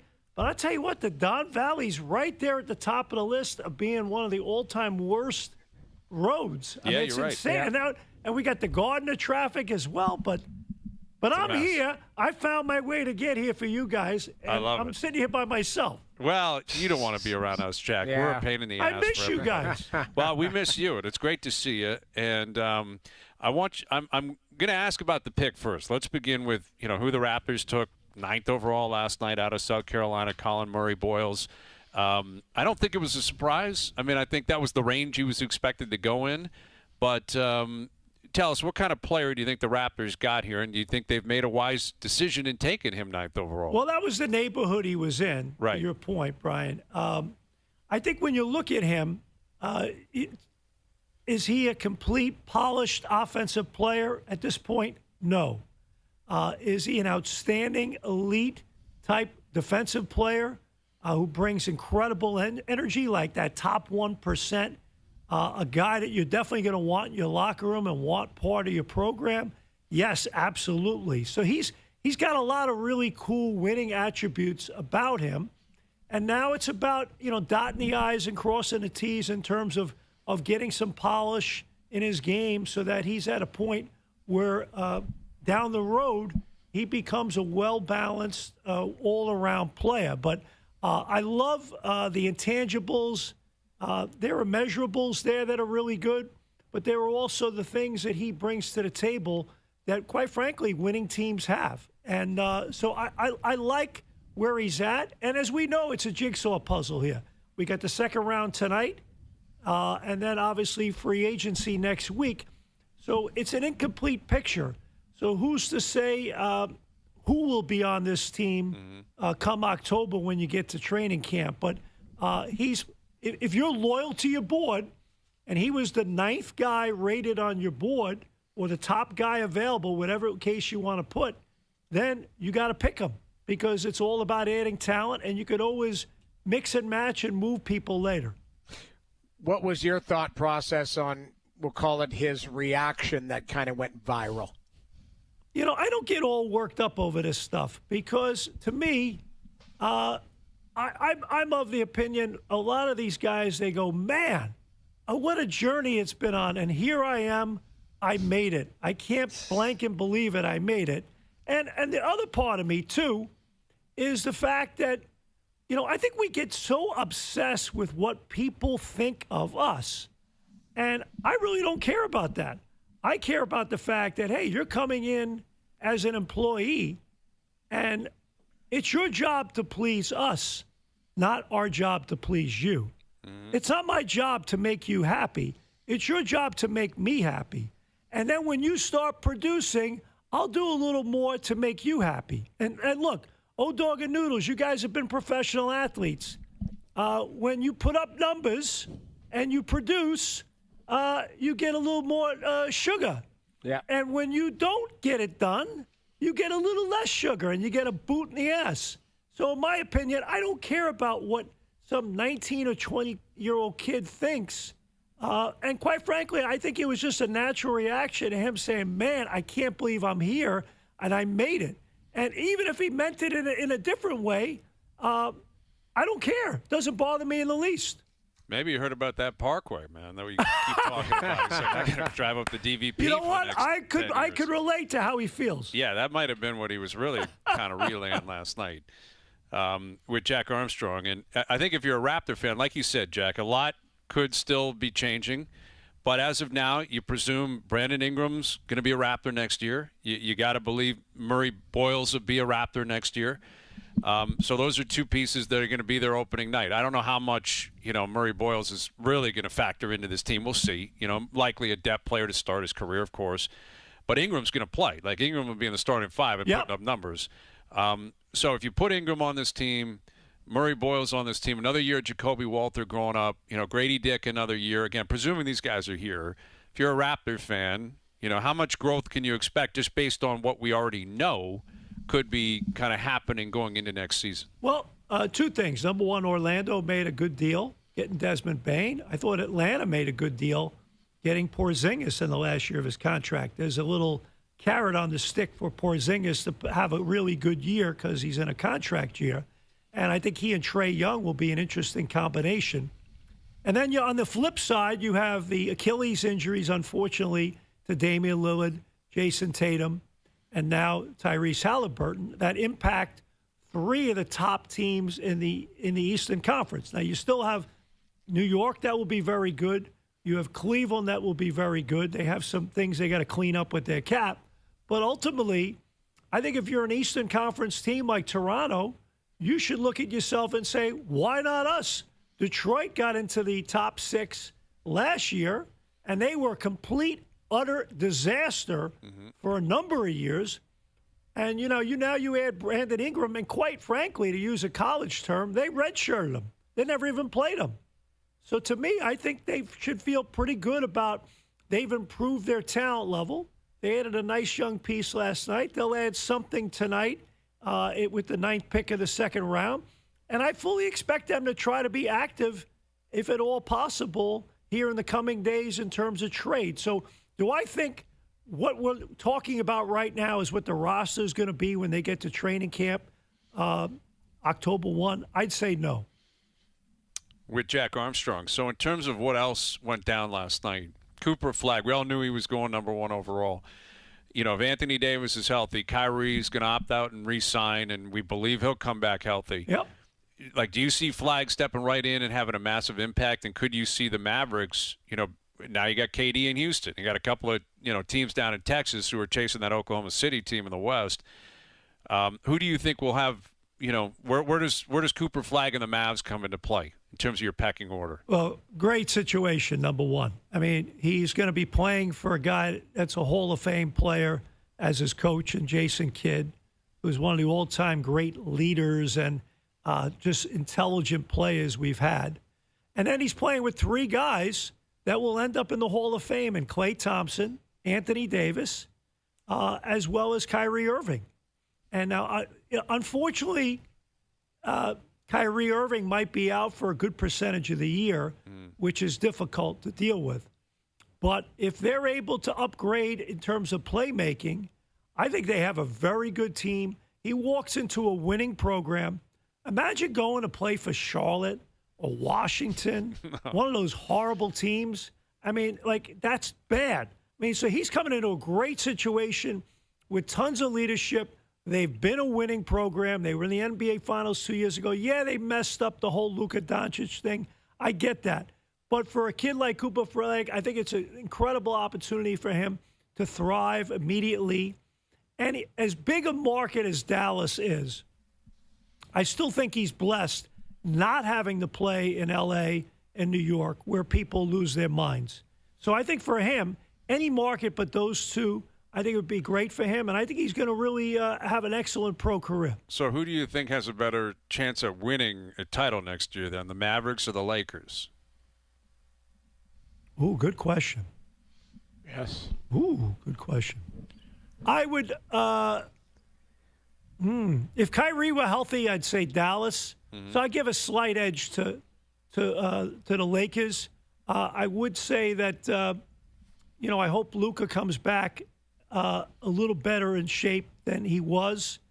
Cut down on a few hot dogs, cut down on a few cold beverages, and come in just a little better shape. Now, look, he's like the Babe Ruth of basketball. He enjoys, hey, Babe Ruth could pretty good. He hit 714 home runs. So everyone says, his fitness, this, that, the other thing. I get all that. Hey, man, he dragged your team to the NBA Finals the year before. So I'm not sure what they were thinking there. But nonetheless, you're playing with LeBron. There's a higher standard now. And that dude's going to hold you accountable. So I'm really curious to see now a full year of the pressure and accountability of being a Laker with a new ownership group coming in. And believe me, you look at what they've done with the Dodgers, those people don't mess around. You better get it done. Mm-hmm. And so to me, a contract extension pending, I think he's got a lot to be ready for. Jack, one of the craziest things in sports is when the Knicks just didn't have a guy in mind when they fired Teebs. I thought, like, your hometown team, maybe you were going to insert yourself into the operation and, like, comeback of the century. Jack Armstrong coaches the Knicks. Count me in. I mean, you think of the money these guys are making now. And look, I knew Tibbs when he was I used to work basketball camp with Tibbs when I was an assistant at Fordham. He was an assistant at Harvard. We used to play lunchtime basketball and drink beer at night. So he's made a lot more money than I did. I would love one of those gigs. You could give me a 3-year deal and then fire my ass a week later. Yes. Okay? Because you could put me on the beach with the drink, with the umbrella in it, a cigar, and I'm all set. So who was it in Detroit that had that deal and got Monty Williams. God bless him, wherever he is. Double dipping, man. He was in Phoenix and Detroit. Come on, you guys all know we're grinding here in the media business. That's right. This is hard work compared to what these guys are doing. But all kidding aside, but that's Jim Dolan. Whether we're talking about the Rangers, we're talking about the Knicks, that's Mr. Dolan.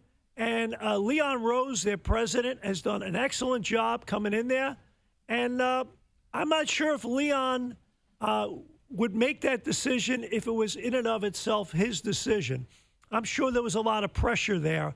And to your point, if you're going to make a decision like that, you have to have your short list in your pocket of guys you know you're going to be able to get. And they're still searching. And that's a tough job.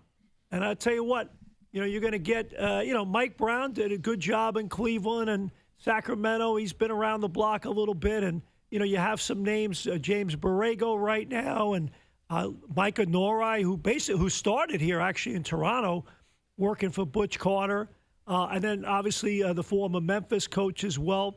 So you have some good coaches, but that's a whole different animal coaching the Knicks. Big time with Jack Armstrong. So again, the Raptors have the 9th pick of the second round tonight.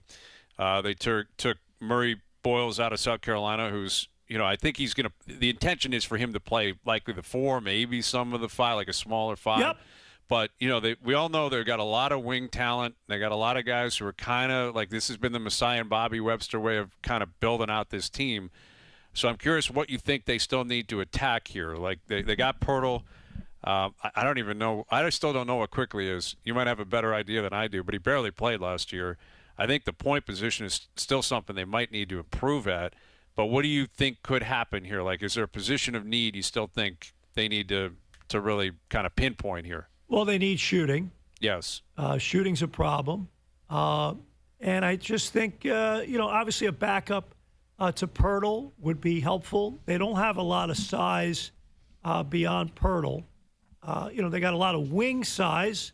But I would say being able to have a little bit more of that. And then what assets do you have that maybe you could throw out there in the market? Look, the elephant in the room. He's a local kid, R.J. Barrett. His name's been brought out there a lot. What happens there? I think R.J. Barrett, compared to his time in New York, has played terrific basketball for the Raptors. I think he's improved defensively. I'm impressed with how he played offensively since he's been here. So I like R.J., and I like R.J.'s game. If from a signability standpoint, as he's extension eligible as we move along here, if they feel like they want to turn him into an asset, then that might be a guy that you consider that could be out there in the market. You know, you bring up an interesting point about Quickly. To whom much is given, much is expected. They have made a sizable, significant investment in him. Just look at the percentage of salary cap he's going to eat up. So I'm looking for him. If, you know, everyone's talking about Ingram this, Ingram that, Scotty Barnes, this guy. No. Quickly's got to play. For me, in this league, you better have a lead guard. And that dude better be able to play 70, 75 games. He better be a killer. And I tell you, when I speak about killer, you look at the NBA playoffs this year, they're letting guys beat the heck out of each other on the perimeter. Quickly's a little slight. And I hope this summer he's getting stronger and a little bit more durable, because if the league continues and they loosen the whistle a little bit, he's got to be able to play a lot more through contact and be a guy that can hold up over a long year, play significant minutes, and be that guy that's a good two-way player. I love his talent, but now you got to get beyond the talent. And, you know, talent's one thing. It's productivity and availability that have to be there. Big time. Big time. All right, Jack, we'll catch you on TSN Sports Center tonight. Hey, by the way, speaking of availability, I'm the only one here, okay? Yes, Yep, that's it's why true. you're the man. Productivity, you guys are all bringing it. You're A+. Look forward to seeing you maybe in like 3 or 4 months. Cannot wait, pal. Yes. We're going to see you soon. Go Bills. Go Camp Bills. Have a opening great soon. summer, guys. Have a great You summer. too. There he is, Jack Armstrong, joining us here ahead of the second round tonight, the NBA draft, and free agency right around the corner as well. All right. Well, there we go. Jack's excited. He should be He excited. is fired up. We didn't get to his Bills at all. We didn't get to. Yeah, chat we'll to him find about time for the Bills. I mean, camps are going to open up in about a month, and listen, they're in a position. I think they're in a good position. You know, Josh yeah, Allen too. locked in. Yeah. You got a great quarterback. You got a very good regular season coach. You know, at a minimum, McDermott runs a tight ship. He's a good coach. Yeah, Bills will be fine. All right, Eric Hosmer in about 45 minutes. Pierre LeBrun coming up. The Jays again won today. They take 2 of 3 against the Guardians, and they've got the Red Sox. They're at Fenway starting tomorrow night, and then the Yankees roll through town early next week. So we'll catch up with Eric Hosmer in about 45 minutes. Overdrive continues, TSN 1050 and on TSN 4.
to OverDrive with Hayes, Noodles, and the O-Dog.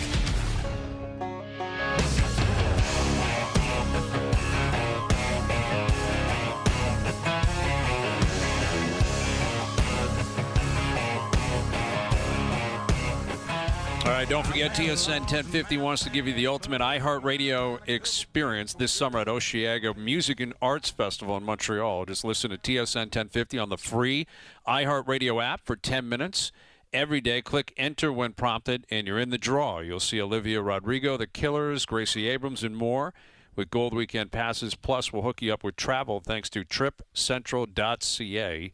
A 4-night stay at the Montreal Marriott Chateau Champlain, and $500 spending money. Listen every day for more chances to win. That's a good. That's as good as it gets. Yeah, that's as good as it gets. I got a case for you guys. We were talking about the salary cap, and it's not just, just because they say the cap is going up, that doesn't mean the player's worth this. What would you do? And it's just a report. It was a report on Twitter that Noah Dobson wants north of $10 million on a contract. Is that fall into the you're good, but just because the cap's going up, I'm not giving you north of 10? North of 10. He's a point producer, though. Like he's going to. Oh, he's a great player, Jamie. He's a 1A guy. He plays in all situations. But what if he says this only gets done if it's north of 10? Do you sign him or do you walk on him? I sign him. They don't have any, who's... They need help offensively, and I think he knows that. He's a 25-year-old, 6'4" defenseman that can get... He had 70 points last year. Yeah, down season this year, 39 points. That's a big drop. Big drop, but that team dropped, one. too. They were no good. What's the drop, 70 to 39? 70 to 39. Yeah. That's tough to ask for over 10 after that. Yeah, but he had 50. He's a 50-point guy. He's at 51 points, 49 points, 70 points. That's 3 years in a row. Some pretty damn good production from years 22 to 25. He's at $10 million isn't that much anymore for a top-tier defenseman. That's what it is. Well, I guess that's what it comes down. That's Bouchard's going to get it. But, of course he's going to get that. Yeah, I'm just saying, I don't know. You're right. The league is adjusting. It's changing. But this is where a team like how do you keep up with Florida if all their guys are signed for under 10? And you're signing, very good players for $10 million, 10-5, $11 million. I don't know. That's going to be challenging. That's a market, though. The Islanders, you're hoping to keep that player. They need talented players. They can't just keep rolling out, Pierre Engvall.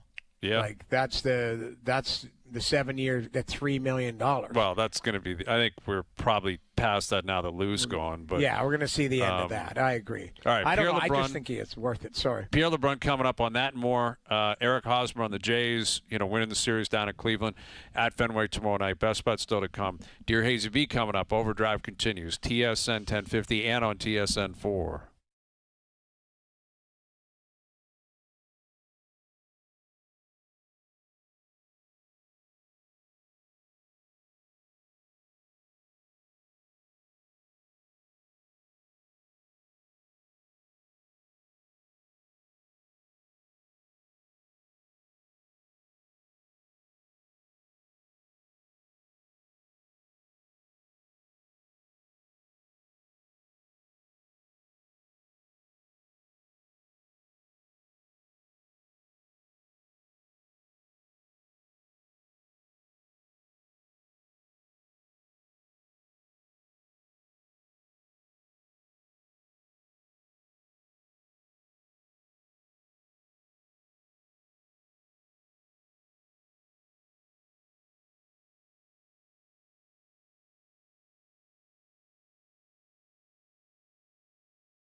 This is OverDrive with Hayes, Noodles, and the O-Dog on TSN 1050.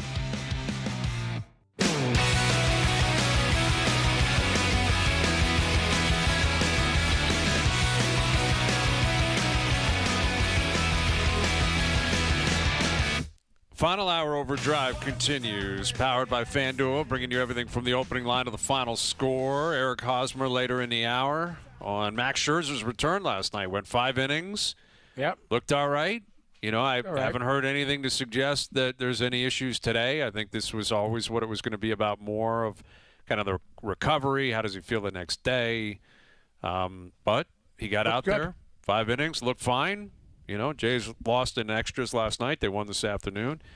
So we'll see what comes of it with Scherzer moving forward. But it was good to see him out there, right? Yeah. No finger issues, no Didn't have elbow issues, the ass no wrist grabs or issues. anything. Like this, and I told you No he'd go shakes. 5 yesterday. Yeah, you called it. He'd go 5. You always had you faith. what Always was the had bet? faith. What was the bet? 3. It And you was put 3, 500 on and it. he was just like teetering. It started to go a little south. I'm like, Yeah. they're gonna pull this dude, and isn't it crazy though? Like it seems like 20 years ago it would have been like debating between 6, 7. Like now 5 is like a great outing. mass. Oh yeah, like a great. Yeah. You did your job to a like relatively solid degree. Yeah, and especially a guy like that, where Scherzer, when he was winning Cy Youngs, Dude, you know, he was never 7, came 8 out. innings, 9 No. innings. Exact. If he only went 5, he'd be pissed. Oh yeah. Like when he Yeah. was in his prime, he'd be furious Yeah. at the And idea the way of he only described it getting 5. yesterday was, I was good. I wasn't great, but I was good. Yeah, I like that, man. That's like fair. he's got a presence to him, man. He snarls. He just looks angry. You know, he's intense. an intense competitor, and I think that's a good thing to have. You know, it's a good thing to have around your group. And he's got to play in order to ultimately have those intangibles mean anything. You can't be intense on the IL every single game. Yeah, exactly. You got to play. But he got through it last night, and we'll see what comes of it, 4 or 5 days from now. But Jays winning this afternoon, and they take 2 of 3 against Cleveland, and now they're off to Fenway tomorrow night. So we'll catch up with Eric Hosmer a little bit later in the hour. He played in Boston for a year, longtime MLBer. It's always great to catch up with him. And Pierre LeBrun will join us here in a moment, our TSN Hockey Insider, where we're talking about, Tavares and Tree Living and his comments on that. And Tree Living was also, speaking on Matthew Nyes and, said they're communicating. There's communication, but I don't get the impression that deal, I'm not sure that's getting signed between now and July 1st. No. That I don't doesn't think so. sound like it. No. I don't know. I would love to be a fly on the wall to see how far apart the camps are as far as maybe the philosophy, whether it's a shorter term or, a long-term deal, all of that type of stuff. But I Hayes, you always use the verbiage like he's got to win the negotiation. It's got to be a fair negotiation. It can't be he gets Well, there's 2 rinsed. sides to You the know what I mean? negotiation, Jamie. Mm-hmm. Like he's probably saying, I love being a Leaf. I love playing with Austin Matthews. But his agent's probably saying there might be a team with a monster offer sheet. Hey, as you talk about PR and kind of winning over the city, like he could go to the Leafs and say, let's just get this done. I want to stay here. But there's another side to it where maybe there's some kind of monster out there waiting that it just would entice him to sign it because he has to agree to want to sign that deal. Yes, he does. Yeah. Like the offer sheet you're saying. Absolutely. Yes. He's got to want to do that. And he has said just publicly, because a team throws an offer sheet at you doesn't mean it's automatic. The player No. has to agree to sign it. Absolutely. Absolutely. And you're playing, listen, go talk to Dylan Holloway and, maybe he's cool with St. Louis. Maybe he's not. Maybe he was of the belief, well, Edmonton will just match it and I can move on with my life. And they didn't. And then all of a sudden, exactly that. That could happen, I guess, with Nyes or anybody else. Careful what you wish for. That's really what it is sometimes, Yes. too. Right? Here's Pierre LeBrun, our TSN Hockey Insider. Matthew Nyes and the Maple Leafs. Where do you stand on this, and how do you see this kind of playing out over the course of the next few days or possibly a few weeks? I forgot I had to look in the camera now. See, I was going to Yes. look at my phone, and I'm waiting for this message from someone, and I realize I can't do that anymore with your new setup, guys. So I got to be more professional. No, it's all good, man. If you got news, you go for it, man. You find it, you text. No, we yeah. can carry the We've done that carry the before, weight if haven't need we? be. We've done that before. Yes. Which one are you asking for? I heard like 3 names there. Matthew Nyes. Matthew Nyes. Yeah, I mean, listen, I know that, his camp, I mean, the sense I got yesterday, and I checked on it, that they were plugging away was the way it was, plugging away at the negotiation with the Leafs is the way it was described to me. So they're not there yet, obviously. And, everyone's kind of worked up about whether Tuesday matters or not in terms of other teams being able to talk to him as of Tuesday as an RFA. But I heard you guys talking about the offer sheet thing. You know that I've been in the minority compared to most media on this being the summer of the offer sheet. The cap going up gives teams the ability to match. So I'm not saying we're not going to see any. I think we're going to see some probably on some smaller names because the compensation isn't as dramatic in terms of what you'd have to give up. But on the bigger names, with Mitch Marner likely walking out the door on Tuesday, the Leafs can easily match anything thrown at Matthew Nyes. So I guess what I'm saying is, other than if you want to screw with the Leafs, but as another team, we have to go back to what the perfect storm was last summer with St. Louis and Edmonton. No cap room, so the Oilers, although technically they could have matched and made other moves, they were really in a corner. The players were in on it, which again, I heard, he's bang on. A lot of players don't like this thing. It's like counterintuitive for them, for their hockey DNA, right? Turning your back on your team. And then number 3, is the whole compensation part of it. So, again, I'm not saying it can't happen, but this is a summer where teams feel a lot more strongly, about their ability to match compared to last summer when there was still a flat cap. So those are all things. And you heard Brad Treliving today talk about the fact that they have to keep themselves in a position July 1st where they can match. I mean, that's a pretty strong message from him to other teams in case it goes down that road. And I will say, hearing back from Matthew Nyes' agent right now, as we're talking, they don't want to comment right now on where things are. They just want to keep that internal. So that's a good sign. That means they're trying to get this done. All right. That's fair. So, Pierre, you've been reporting and you've been heavy on it. Your tweet was heard round the world about what you believe the CBA and everything that looks like, should look like, or what the league could look like moving forward. First and foremost, are you on board with 84 games? Oh, come on, man. The hell wants 84 games? Well, there's no reason why anyone shouldn't be, because you're eliminating a big chunk of the preseason, which I hate. Like, look at it this way. The way it's set up right now, there's 82 games and anywhere from, 8 to 10 preseason games, right? So most NHL teams play about 90 games all in every year between the preseason and the regular season. Now the maximum will be 88 because you got 84 regular season games and 4 preseason games max as part of what's in this new CBA.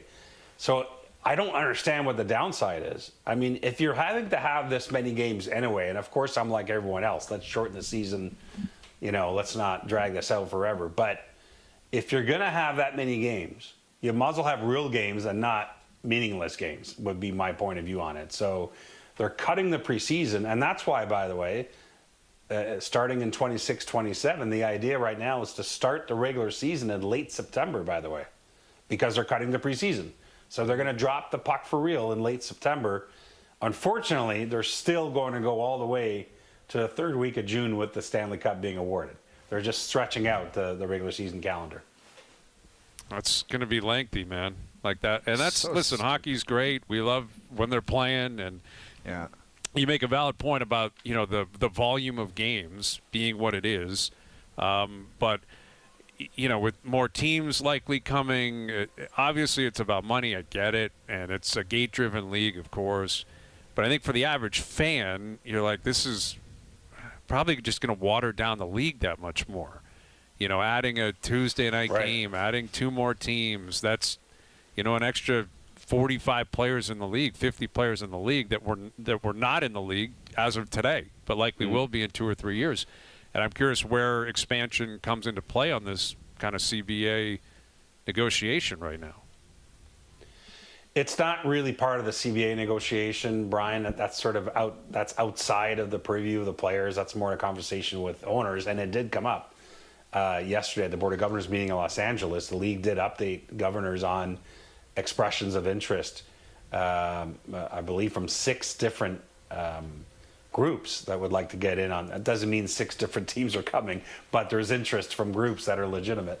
6 different markets, just to clarify? Sorry, Pierre, like 6 different groups from 6 different markets? Not 6 different markets, 6 different groups, because we know there's more than one group in Atlanta, right? For example. Okay. There's rival groups in Atlanta trying to get a team in Atlanta. But Atlanta and Houston. Groups in Atlanta. Well, whatever. There's more than one group. Oh, what can I tell you? I know. It just seems like such a hockey hotbed here. Yeah. So listen, I have a theory in all this. I mean, I think that they wanted to get the CBA done, which should be announced tomorrow. As long you asked me about the CBA news, I forgot to mention they're down to one key issue that they need to resolve tonight in LA. The PA and the league are meeting again in LA in the next number of hours here, and they hope to resolve that issue. If they resolve that issue, they finally have a CBA agreement, and they can announce it tomorrow. And my sense is they will resolve it. But once the CBA is behind them, I always thought they were waiting for that to be done before they can turn their attention to expansion. Now, Gary Bettman has denied that link to me when I've asked about it, but I think that's what's going on here is they didn't want to mix up these different projects. Get the CBA done, then let's turn our attention to expanding, and I think that's probably going to be Atlanta or Houston over time here. But and we're talking at least $2 billion US, I think, to get into the next wave of expansion. So the owners will be licking their lips at that. With Pierre LeBrun, our TSN Hockey Insider. So if you're a fan, you know, and there's a lot of heaviness that comes with a new CBA. Going from 82 regular season games to 84, that affects fans, right? You get one more home game and 2 more games for your favorite team. What else would you suggest the average fan should know about what could be coming in this new CBA? Yep. So certainly, as part of that new schedule, by the way, the added games will be within the division. So there'll be more games against your rival teams in your division. So that's what they're talking about right now within that. In other words, you're not adding more games against the other conference and so on. Mm-hmm. But you know, certainly the 8-year max deal going down to 7 years is a pretty, you know, it's a very interesting matter, and going down from 7 to 6 if you're leaving your team. So, you know, that's a bit of a win, I guess, for the owner's side in terms of more control within the system. Although, honestly, I think agents are starting to realize, or at least I'm starting to realize, it's not so bad not signing max deals if you're a superstar. And you saw Austin Matthews sign for 4 years, and now when he's up again, he's going to make major money in this new system. I think more and more people are starting to look at that and realize that, yeah, the security of 8 years, but maybe we should go back into that market with this cap escalating. But anyway, the length of contract certainly will be one. The playoff salary cap is huge. Now, I had reported, you guys may remember a month ago, I quoted Bill Daly saying it was coming, but it is in this CBA extension. They will close the loophole on LTIR and no salary cap in the playoffs. They have agreed to some kind of mechanism, and it hasn't been explained in full detail to me yet, but gone is that loophole that some teams have taken advantage of in terms of, you know, having a $120 million payroll in the playoffs. They're going to end that in this next CBA. Pierre, the 2 Canadian teams I'm going to give you, Toronto or Edmonton, who has more pressure to kind of roster construction and improve and put it together for next year? So, I mean, they both have immense pressure, but you're making me pick a team. I'll pick Edmonton because not only do they feel they're so close after losing the Stanley Cup final 2 years in a row, but part of what's happening here in the next couple of weeks is part of the conversation that the front office is having with Connor McDavid as he makes up his mind about his future. So I think I would argue that there's an extra layer to the pressure in Edmonton that the Leafs don't have to deal with, even though the Leafs have a ton of pressure in terms of appeasing 97. And again, I do think that McDavid will sign an extension, but part of those conversations is understanding what the Oilers' plan is going forward here. How are we going to stay a contender? How are we going to, you know, fill these holes in our lineup? So that part of it is really fascinating for me. So Edmonton has to move more money. They moved Kane, but they're going to move Victor Arvidsson over the coming weeks to create more cap room as well. And again, remember with Edmonton, it's not just that Evan Bouchard's in for a massive raise. He's going to make 2.5 times what he's making now in his next deal. Yeah. But on top of that, Draisaitl's deal, which is old news, he signed last September, but it doesn't kick in finally until now. So, he's going from $8.5 to $14 million. Bouchard's going from $3.9 million to probably somewhere around $10 million. Those players are great, but they're not going to be greater by that much money. They're just going to be taking more cap room next year for Edmonton. So it's a lot. It's a lot for Edmonton to juggle. Just to follow up on that, is there? So if McDavid wants to sign max, if the CBA gets sorted out, would it be 7 then, or would it be grandfathered in, or like what? Because it's going from 8 years to keep your own player to 7. To 7, right? Yeah. Excellent question. No, he could still do an 8-year deal. This CBA extension kicks in only in September 26. We're living with the old system for another season. Now, I know that the PA and the league have also had sidebar conversations about whether there are a couple of elements in this new CBA that should maybe be transferred over right away. And I don't know where that sits right now. We should find more about that in the coming days. But in general, the CBA extension, the 4-year extension they're going to agree to, doesn't start until September of 26, so another year away. So that means any player like McDavid or any player that's up right now that wants to extend with his own team can still do 8 years this offseason here. I just don't think in McDavid's case, I don't think he will do 8 years. I think he's going to do a shorter deal than that, yeah. With Pierre LeBrun, our TSN Hockey Insider. So everyone could, on their own respective teams be signed by now. We talked about Tavares. We talked about Nyes. Does feel like the Florida Panthers, it's amazing. They're 3 straight Cup finals. They've won 2 in a row, and they're everything when it comes to free agency. What's going to happen with Ekblad and Marchand, and what's going to happen with Sam Bennett. But as of now, they won the Cup a week ago. No one signed. What is the latest on those 3 in Florida? Yeah, good question. So they have made their push. So I've talked about this on Insider Trading here this evening for SportsCenter, but the Panthers have made their push on their big 3. They've made offers to Bennett. They made an offer to Brad Marchand. Big presentation.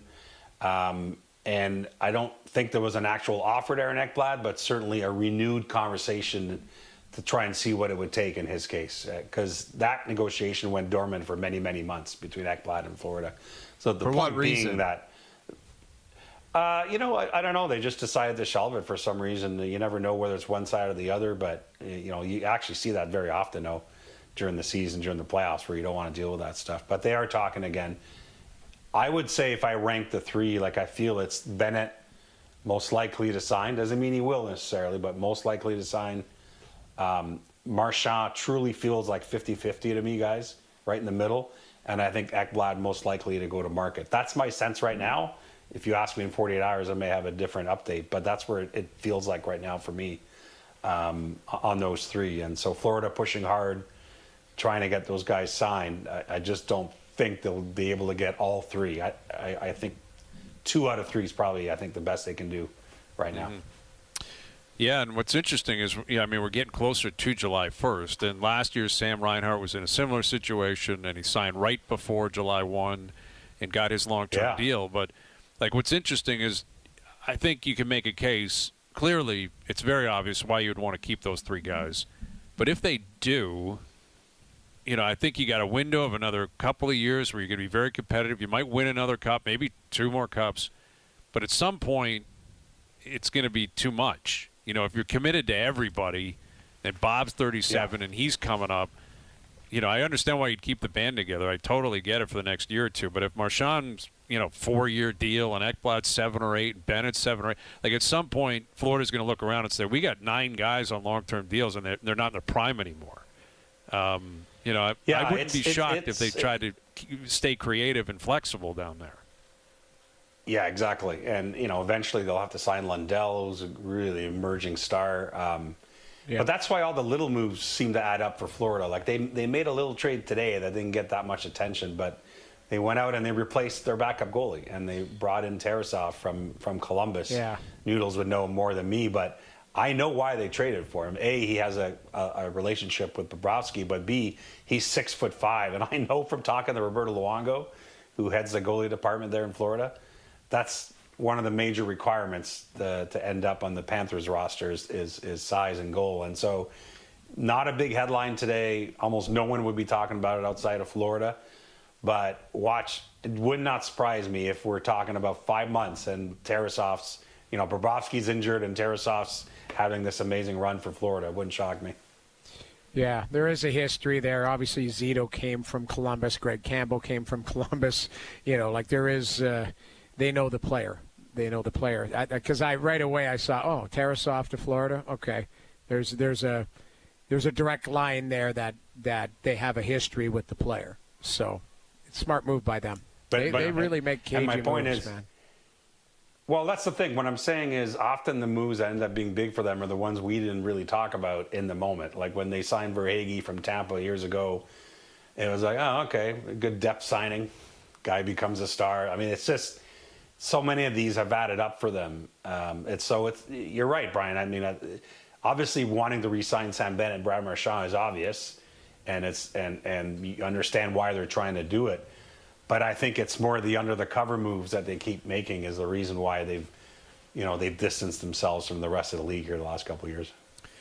With Pierre LeBrun, so the gratuitous Mitch Marner question, we'll put it on a platter for you. What's the latest with Mitch and where are things going here? Yeah, I mean, listen, they've really tried to keep a lid on it. I will say I did quote Marner's agent yesterday in my piece in The Athletic about the mechanics of how he sees this playing out. And I thought he gave an interesting answer in the sense that it doesn't look like they're in a hurry on July 1st. What Darren Ferris, the agent, said is they're going to get all their interest brought in on July 1st. Like, they'll take all the calls, and then they want to cut that list down, and then they want to see how Mitch Marner wants to proceed from there. And essentially what the answer was. It sounds kind of obvious as an answer, but my point is it also sounds like let's not think we're getting a Mitch Marner signing in the first hour on Tuesday, if that makes any sense. Mm-hmm. So this might be one of those that takes a day or two. And remember, Alex Pietrangelo took 3 days into free agency in 2020 when he left St. Louis for Vegas. Suter and Parise back in 2012 took 3 days. Those were the big names, remember, and they didn't sign in Minnesota until July 4th. So I'm wondering if we're in for one of those with Mitch Marner, which I'm sure will be well received in this market. Oh, yeah. Yes. Oh, yeah. There'll be, I'm curious to see how people react to wherever he lands, and what it looks like. Like if he just goes to Vegas, signs a, longer-term deal and makes $12 million, I think a lot of Leaf fans will say, I get that.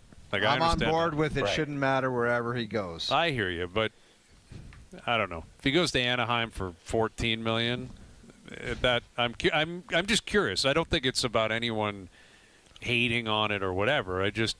Those are two very different avenues, Pierre. Right. Vegas and Anaheim, very different setups. But what if there's a team we're not talking about? I don't know who that is. Could be. Detroit could offer him a boatload of money, but will he go to Detroit? Highly unlikely, man.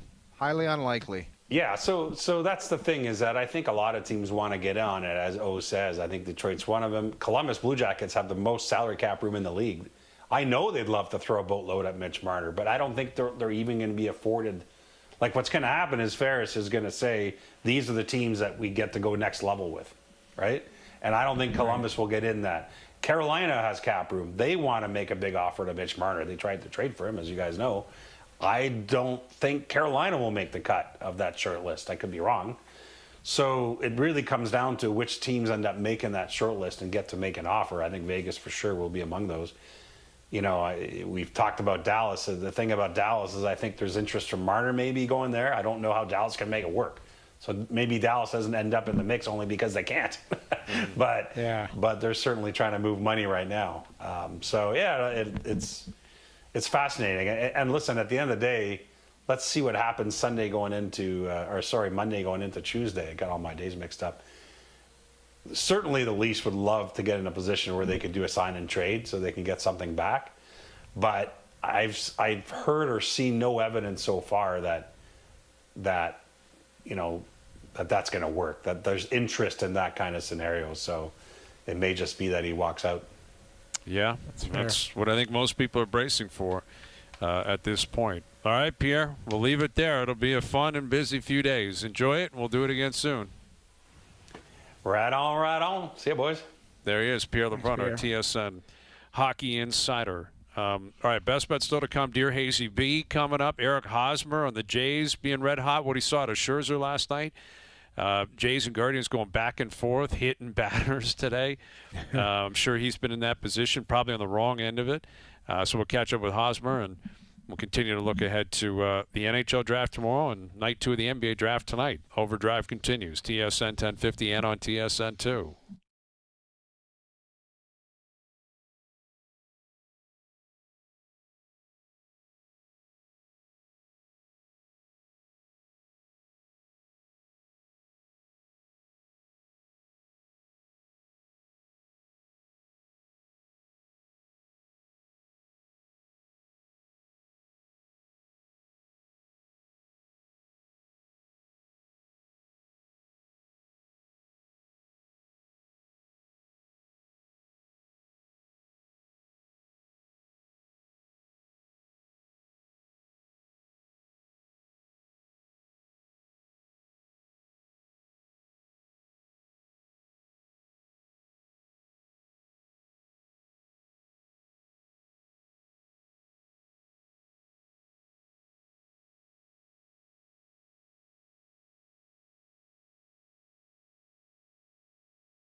Back to OverDrive with Hayes, Noodles, and the O-Dog.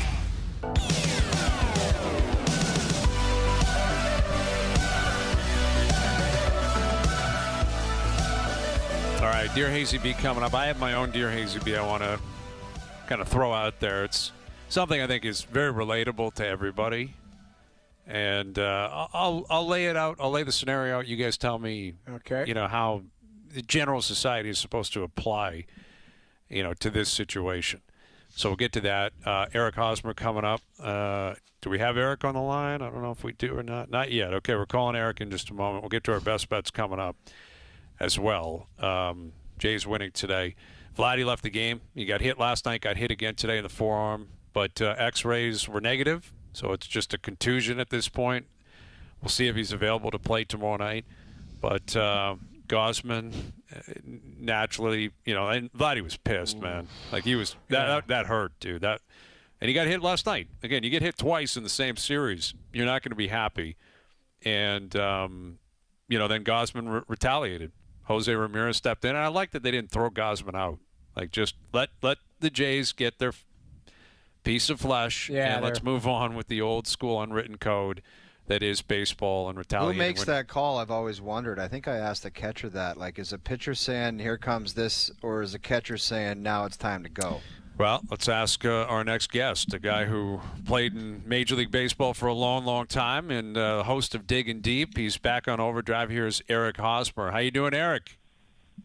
I was doing great. Appreciate you boys having me on again. Well, it's great to have you on, and we were just talking about what went down in Cleveland earlier today, where Vladdy got hit last night, he got hit again today, and then Ramirez steps up and Gausman hits him. I'm sure you've been on the wrong side of both of those scenarios.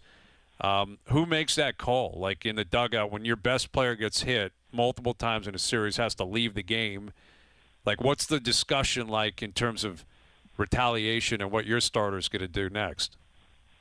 Yeah, that's one of those things where it kind of goes without spoken or being spoken about. I think the whole dugout, everybody kind of understands what's happening, especially when you go after, Vladdy. Vladdy's your superstar. You protect him at all times. And honestly, even if it comes close to happening once, let alone one time, you should really stick up for your guy, the pitchers, the catchers, the bullpen. I think that goes without spoken, and that's something that shouldn't get back to the manager. But I will say this, fellas, it's one of those things after watching hockey, man, in that playoff, especially the Panthers, Toronto, that series is when I got hooked.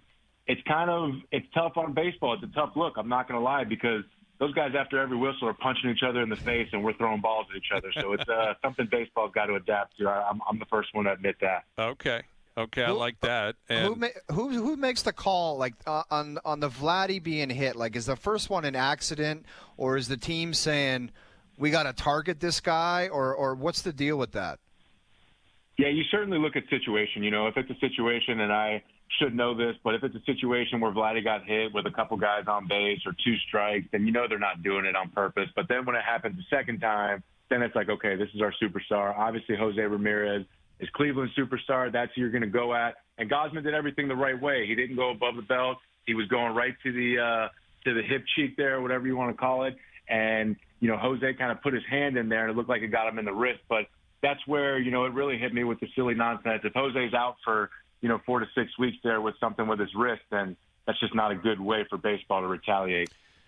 With Eric Hosmer, what if you're, and I'm sure you have at times in your career, played the role of Jose Ramirez, where you're in your own dugout or in the field and you see Vladdy, get hit, and you're like, all right, I'm going up next, and I know what's coming. Like, what's that mentality like for Ramirez? And I'm sure you were in that spot at different times in your career. Yeah, it's certainly uncomfortable. And that's the thing, too. Everyone in Cleveland, everybody in that lineup, including Jose, once Vladdy gets hit the second time, it's like, okay, we kind of know it's coming. And Jose kind of figures if there's 2 outs or any kind of situation with an open base, it's going to be me. But, you look at some of them back and forth with San Diego and L.A., keep hitting Ohtani back and forth. And that's where, listen, I'm the first one to say it, boys. I'm not this big tough guy that's saying we need to fight. But that's where the game kind of looks a little soft compared to hockey when, these guys are punching each other every whistle, and we're just throwing baseballs back and forth. So we got to adapt on that for sure at the game. I like it. Yeah, I love it. Eric, what's the perception of the Blue Jays from outside the market? Obviously, we live it every day, but what do you make of this team, what their ceiling is, and, can they be a playoff team? Certainly. As of it right now, I think the American League as a whole is wide open. And the Blue Jays are a team where it kind of seems like the last couple of years they're searching for that identity. Are they going to hold on to Bichette Jr.? Obviously, Vladdy's staying there for a long time now. They go out and get Mad Max, which is a key addition to their veteran staff for this pennant race that they're about to pursue. And, the feeling in that clubhouse is let's play good baseball for another couple of weeks and make the front office go out and help us out in the trade deadline. Well, and then they got Scherzer, back last night. Now, Max, was not a trade acquisition, but he hasn't pitched all year. And you would have faced him, I'm sure a bunch throughout your career. Man, he's intense, dude. Like, he's intense. What's that like, prime Scherzer stepping in the box, and he's got an attitude going that night. What's that experience like? Man, I tell you what, he has that same intensity in fantasy football. I'm in a high-stakes league with him as well, and he brings it every single week in that league. But the thing I respect most about Mad Max is anytime the situation got bigger, there's a key moment in the game. He went to his fastball right away, and I think got up to about 99, 100. And I really respected that a lot about Max. But this is the exact reason Toronto got a guy like Max. He's at a point in time in his career where you're not expecting him to go out and throw 200 innings throughout the season and then perform in the postseason. It's we need you in the pennant race. We need you to be that guy for this period of time. So glad to see him back, and hopefully he stays healthy throughout.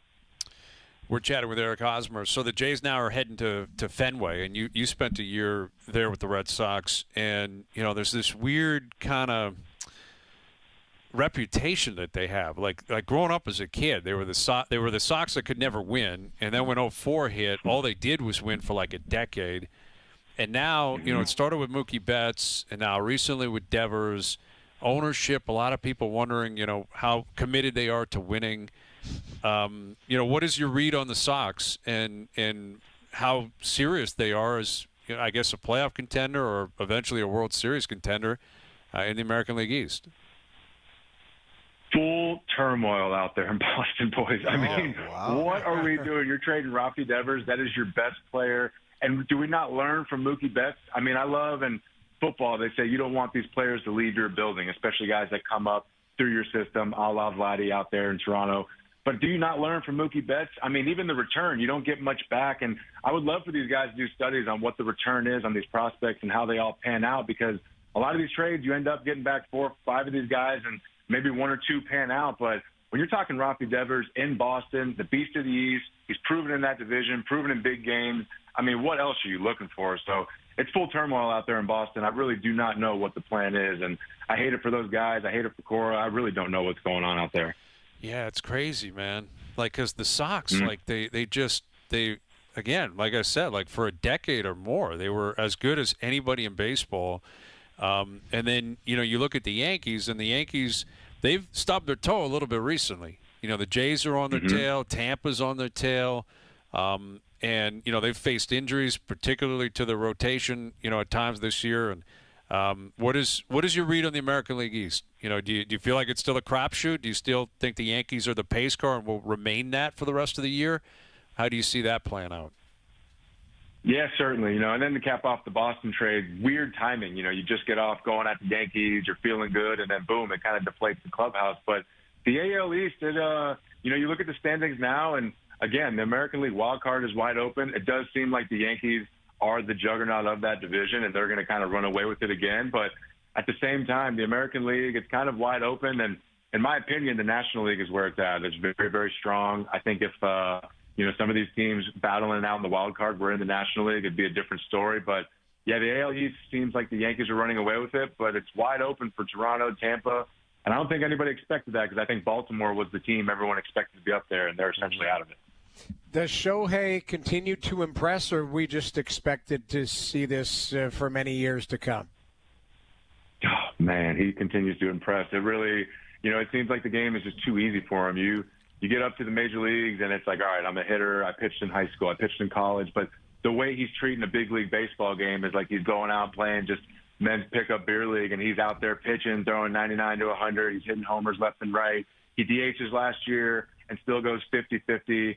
He really has. Him and Judge have separated themselves as just different superstars in this game. And, man, I tell you what, it's tough to pick between those guys, because those guys, what they're doing, it's great for the game. chatting with longtime MLBer Eric Hosmer, and the Dodgers beat Colorado today. Not shockingly, I mean Colorado loses literally every single day. But Kershaw was on the mound, and Clayton Kershaw, I think he racked up 5 strikeouts today, so he's got 2,997 in his career. Which means he's going to hit 3,000 strikeouts. Only 2 active guys are there. That's Verlander and Scherzer. I mean, all 3 of those guys are Hall of Famers. All 3 of them are all-time greats. But I don't know if we're ever going to see that again. I'm curious, with innings restrictions and with sports science, like, do you think there's a chance Kershaw is the last pitcher to actually hit 3,000 strikeouts in their career? Yeah, it certainly seems that way. And baseball is a game where consistency and longevity, I think, is really what shows up. We're quick to crown guys after 2-3 years in the league, but to see him do it at this level for this amount of years is certainly impressive. And I don't know if we see that again because of, not only the craziness with all the pitching injuries and all that stuff, but the mentality of a starting pitcher alone is just so much different than what it was when Clayton was first coming up. So I really don't know if we see that again. If we do, it's not going to be more than a handful of guys, in my opinion. Is he one of those guys in the league that, like, you think of Kershaw in L.A., like, that just kind of owns the city? Like, can you think of a guy in baseball, like, in a different era, different city? Like, he seems to be the man in that city, does he not? He absolutely is, and that's one of those moments where you kind of dream about being in L.A. under the bright lights, like you're saying, and he's on the mound. And when you're out there in L.A., it's well known, right behind the home on deck circle, Sandy Koufax used to go out and be sitting right there. So just to see him and then Clayton on the mound, and you're hoping he throws you one of those big curveballs just like you dreamed about, man. And, that's certainly a stop in the big leagues that you go to, and L.A. is one of those you look on the schedule and kind of hope you get matched up with Clayton that night because that's what you certainly work for as a youngster coming up. Yeah, I love that attitude. Like, you want to face those guys. Sure. When you're coming up. You're like, give me Verlander, Absolutely. give me Scherzer. Like, is there a pitcher you missed somehow that you wish you got to hit against?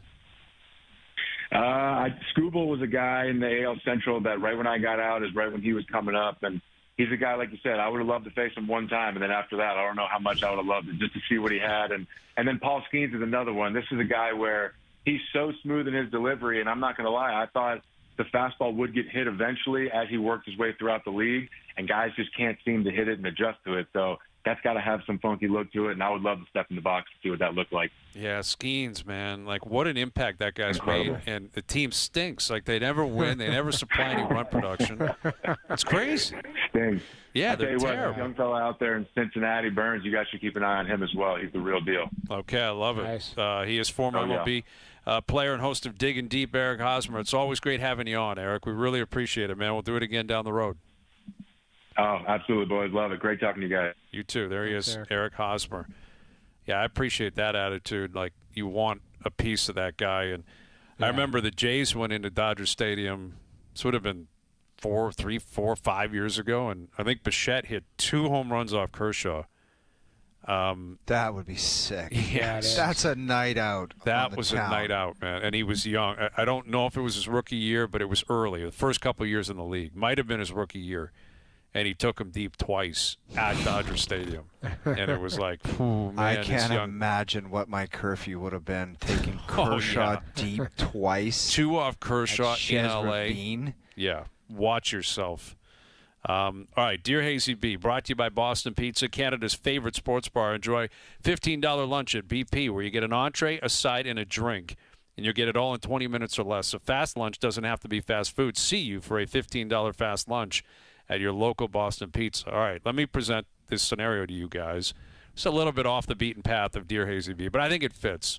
Sure. Is there a more awkward scenario for a stop and chat than when you run into someone you know when they're getting their hair cut and you walk in and they're mid-haircut and you're like, "What am I supposed to do? We do a chat? Am I supposed to sit down?" Like, I ran into my buddy the other Dude, day. you know what I do before you get into it? Yeah. I act like I don't see the person. I thought of that, and he caught Dude, me. no, it's a button hook out the door again. Because A button hook. it is. It's awkward. It's a man. button hook and out the door again because I think, Hayes, me and you agree on the idea of when we get haircuts, it's not a chat time. I don't know why. business. Why? All Why? business. I don't know. It's a I don't business know. transaction. It don't is. have the- It's standing on business. It's business. Listen, Yes. you didn't slide a bathroom door open and he's taking a dump. He's sitting in a chair getting a haircut. That's it. Like he's and is he have some Fabio hair that we're unaware of? He's probably got the same It's like salad the as the awkward three of us. fist bumps at the gym where That's it's like, it. did that really need to happen, man? It didn't. It didn't. And the thing is, like, the hairdresser's like, so am I not continuing? Are you going to stop and turn? Like, there's people trying to work. No. And then the way out, like, he left first, and I'm like, is he coming over to say goodbye? And thank God he knew better. Social skills. He's like, I'm out of here, man. We're not doing this again. Like, on the way out. It is you got to be like an old school cowboy gunslinger with your phone. It comes out of the hip and up to your ear, and it's a button hook and out. Oh, you're taking and a if call, you want to take it next level, you pull surveillance across the street and wait till he leaves, and then you go back in. Right, because That's the move. Because I'm not talking to a weird scenario, getting a haircut where it's like, some kind of half bro hug where you could fall on his lap, and it's right. He's it's sitting stupid. down, you're standing, and he's There's trying hair to figure everywhere. out it's not. I don't think anything to do with a haircut. It's not stop and chat territory. It's not. I mean, if he was dyeing his hair and just sitting there, then you could chat with him. But there's somebody working on his salad, so you're probably just in their way or whatever. You say, hey, nice to see you. I'll let you get your hair cut. We'll chat after. What about the stop and chat at like a drugstore? Is that one, like, is it understood kind of, who knows what people are doing in there? You kind of. You catch I've shown you throughout the years how you keep things moving. You don't allow it. Yeah. You don't allow it. You're like, great to see you. It's a little tap, and then you keep trucking. You keep moving. You don't want to see this guy picking up foot fungus medicine or something. Or worse. Like that. Exactly. You're like, what is this cat up to? And the pharmacist is like, growing out of his head. Sir, you need to put this on 4 times a day on the whatever you have on your ass. Because the pharmacist doesn't care. They just want to. They're going to blurt it out. Whatever needs to be done. The instructions. The last thing you need is those instructions to be blurted out in front of an audience. Exactly. Yeah. Exactly. That's why I think that's the classic. Like, you don't make eye contact. Yeah, you go. Nothing. If you're at a drugstore or talking to a pharmacist and you see, I don't care if you see your brother, your sister, your parent, you're like, I'm out of here.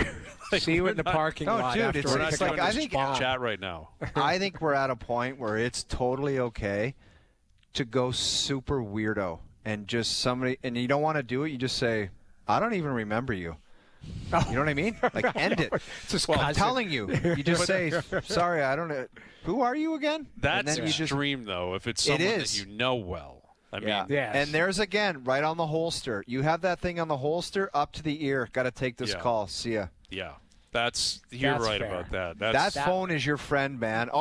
You just automatic, make it vibrate somehow, make it noise. Yeah. Oh, got to take this call. Sorry. I mean, I get it that, you want to be social and you want to chat with people, but there are certain scenarios where you're like, man, this is just going to be too much. No, Hayes, I think you're way worse than I am. You don't want any part of a social chat at all. It depends on the scenario. You're right. I mean, I'll be clear cut. If there's no escape or anything, and it's like I just kind of want to read or I want to, whatever. You run into someone at the airport, you're like, are we going to sit together for an hour and talk? Like, I just want to read. I just don't like the awkward ending where someone's like, well, what's your take on the lease? And it's just like, you give them your take, and then you're like, okay, bye. Yeah. It's just this weird ending to it. It's not about being rude or anything. No. It's not about that. Listen, you have like you talk about airports. I run into people all the time in the airport, like all the time. And people, hey, fan of the show. What do you think? What do you think of the series? What do you think's going to happen? I'm like, I don't know. Guys, I wish I would know. This is a perfect opportunity. It's an app, okay? You know how you can like get someone's contact info if your phones like zap each other? Mm-hmm. You just zap, and it lets you know if you're in the circle of trust as far as a stop and chat, and it's just a quick tap, and it buzzes. That's interesting. And, dude, if it goes red, you're fully allowed to just walk away. Yep, the stop and chat app. I think that's stop right around the corner. and chap. Yes. Stop and chap. I like that. There you go. I like that a lot. Stop and chat GPT. Yes. That's it's right like, around is the this corner. happening or not? Do you deserve it? Do we want it? No. Right. Best bet still to come. OverDrive continues. TSN 1050 and on TSN 2.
Now, back to Overdrive with Hayes, Noodles, and the O-Dog.